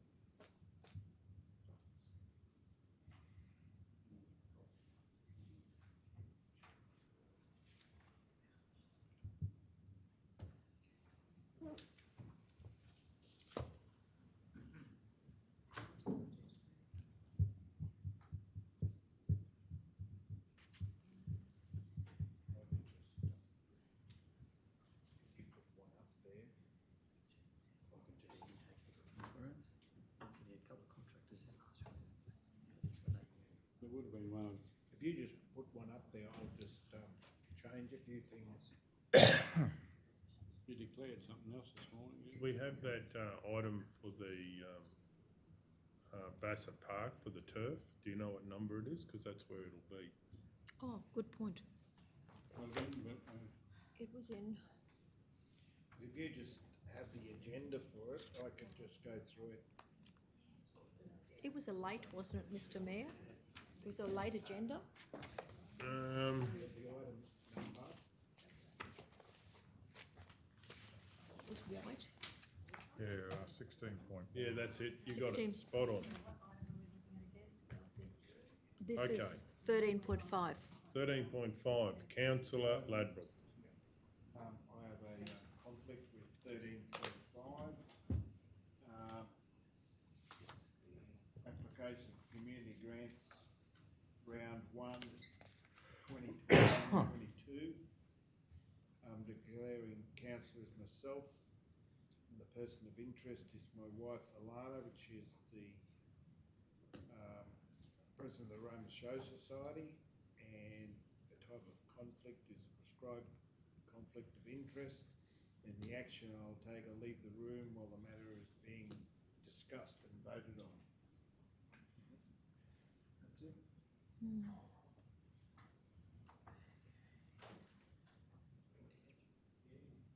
Councillor Ladbroke has left the room. just clarifying that too, that we were going to hold this item over till next week. So there was no need to declare. And also, in this situation, there was no debate. There wasn't even a seconder for the motion. Okay, is there a seconder for the motion? Councillor McMullen. Does the mover wish to speak to the motion? I'm just very, very mindful there was a number of people who had submitted applications, and it's fantastic to see that every part of the Maranoa got a look in, and a lot of very, very worthy groups have accessed some financial support for a whole range of different projects. And I do encourage other people, if they're looking to access some additional funding for worthwhile projects, to actually put in an application for a community grant. Okay, does anyone else wish to speak for or against the motion? I'd certainly like to say, obviously always very well received. And we do have two councillors that cannot be there today, but we've just had to make a decision to deal with this because there's some pressing time matters for the people that may or may not be receiving funding. So does anyone else wish to speak? Does the move wish to sum up? No. And then we're going to go to the vote. All those in favour? Yes. That's 5-0. If we lose any more councillors, we won't be making a decision. Have we got any more today? No, we got 5. We just had enough for a quorum. Any more agenda items? Any more items? Any more items? Which one? Okay. One more. What is it? Mr Mayor, I've got a question. What way? Yes, please go ahead, Councillor Taylor. I just wondered, do we have to go back to the fact that we have to give Councillor Hancock and Councillor O'Neill a leave of absence today? Yes, we will have to do that. Good remembering. We still got one more. We've still got one more agenda item. Which one is it? Oh, have we? Oh, Bush Christmas, yeah. Yep. That was in open, wasn't it? Yep. It was, So if we could have the information manager. 13.6. We got an email report. Through you, Mr Mayor, I've just confirmed with customers, there's no bookings in the system for the in-June work camp. Yep. During that period, and I've spoken to both of the leaders of the work crews that build roads that use that camp, Lauren Clancy and Adam Trewin, and neither of them intend to use that facility in that time frame. Oh, that's good. Is it pretty tidy? Good suggestion. Did anyone move that? No, we laid on the table. Oh, sorry, Councillor Ladbroke moved. And he moved, but then we didn't get too far, so then we laid on the table. Righto, so Councillor Ladbroke, there's a new motion up there if you're in favour of it. Did you want to move that?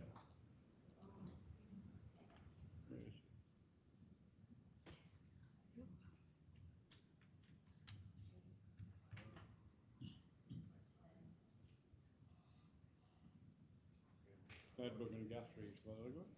Yep. You want me to read it? Hang on, is that the new one? No, I don't think so. No, well, we've got to get it up there anyway. It's just an email Yeah. today from Ed. Just getting it organised, I think. You've done well, Michelle. Okay, yeah, so down the bottom there, when it comes up, Councillor Ladbroke. Approve that council approve care outreach request to use the in-June community centre over the nominated dates of the Christmas for the Bush program at no cost, and provide accommodation at no cost to council's work camp facility in June. Provide notice to in-June youth group coordinators that this request has been approved by council for the nominated dates.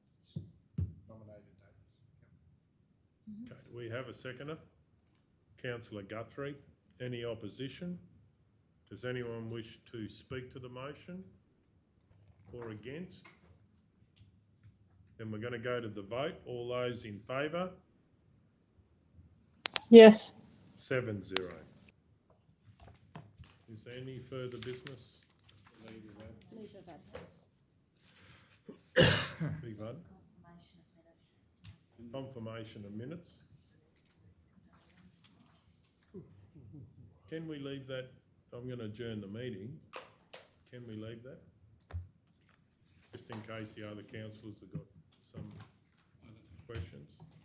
What about a leave of absence? Does anyone wish to move a leave of absence for Councillor O'Neill and Councillor Hancock?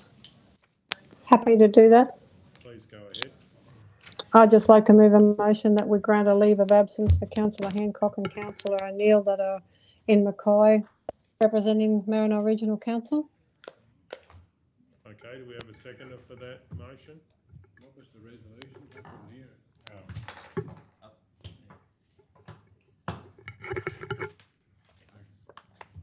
Did you want to read that again for Councillor McMullen? No, that's right, I can see it now, thank you. You can see it? Yeah. Righto, so we have a seconder, it was Councillor Burkett. Any opposition? Does anyone wish to speak to it? We'll go to the vote then. All those in favour? Yes. 7-0. So I'll adjourn the meeting till 10 a.m. next Wednesday to continue the the ordinary meeting. Okay, any further business? I'm going to adjourn the meeting till then.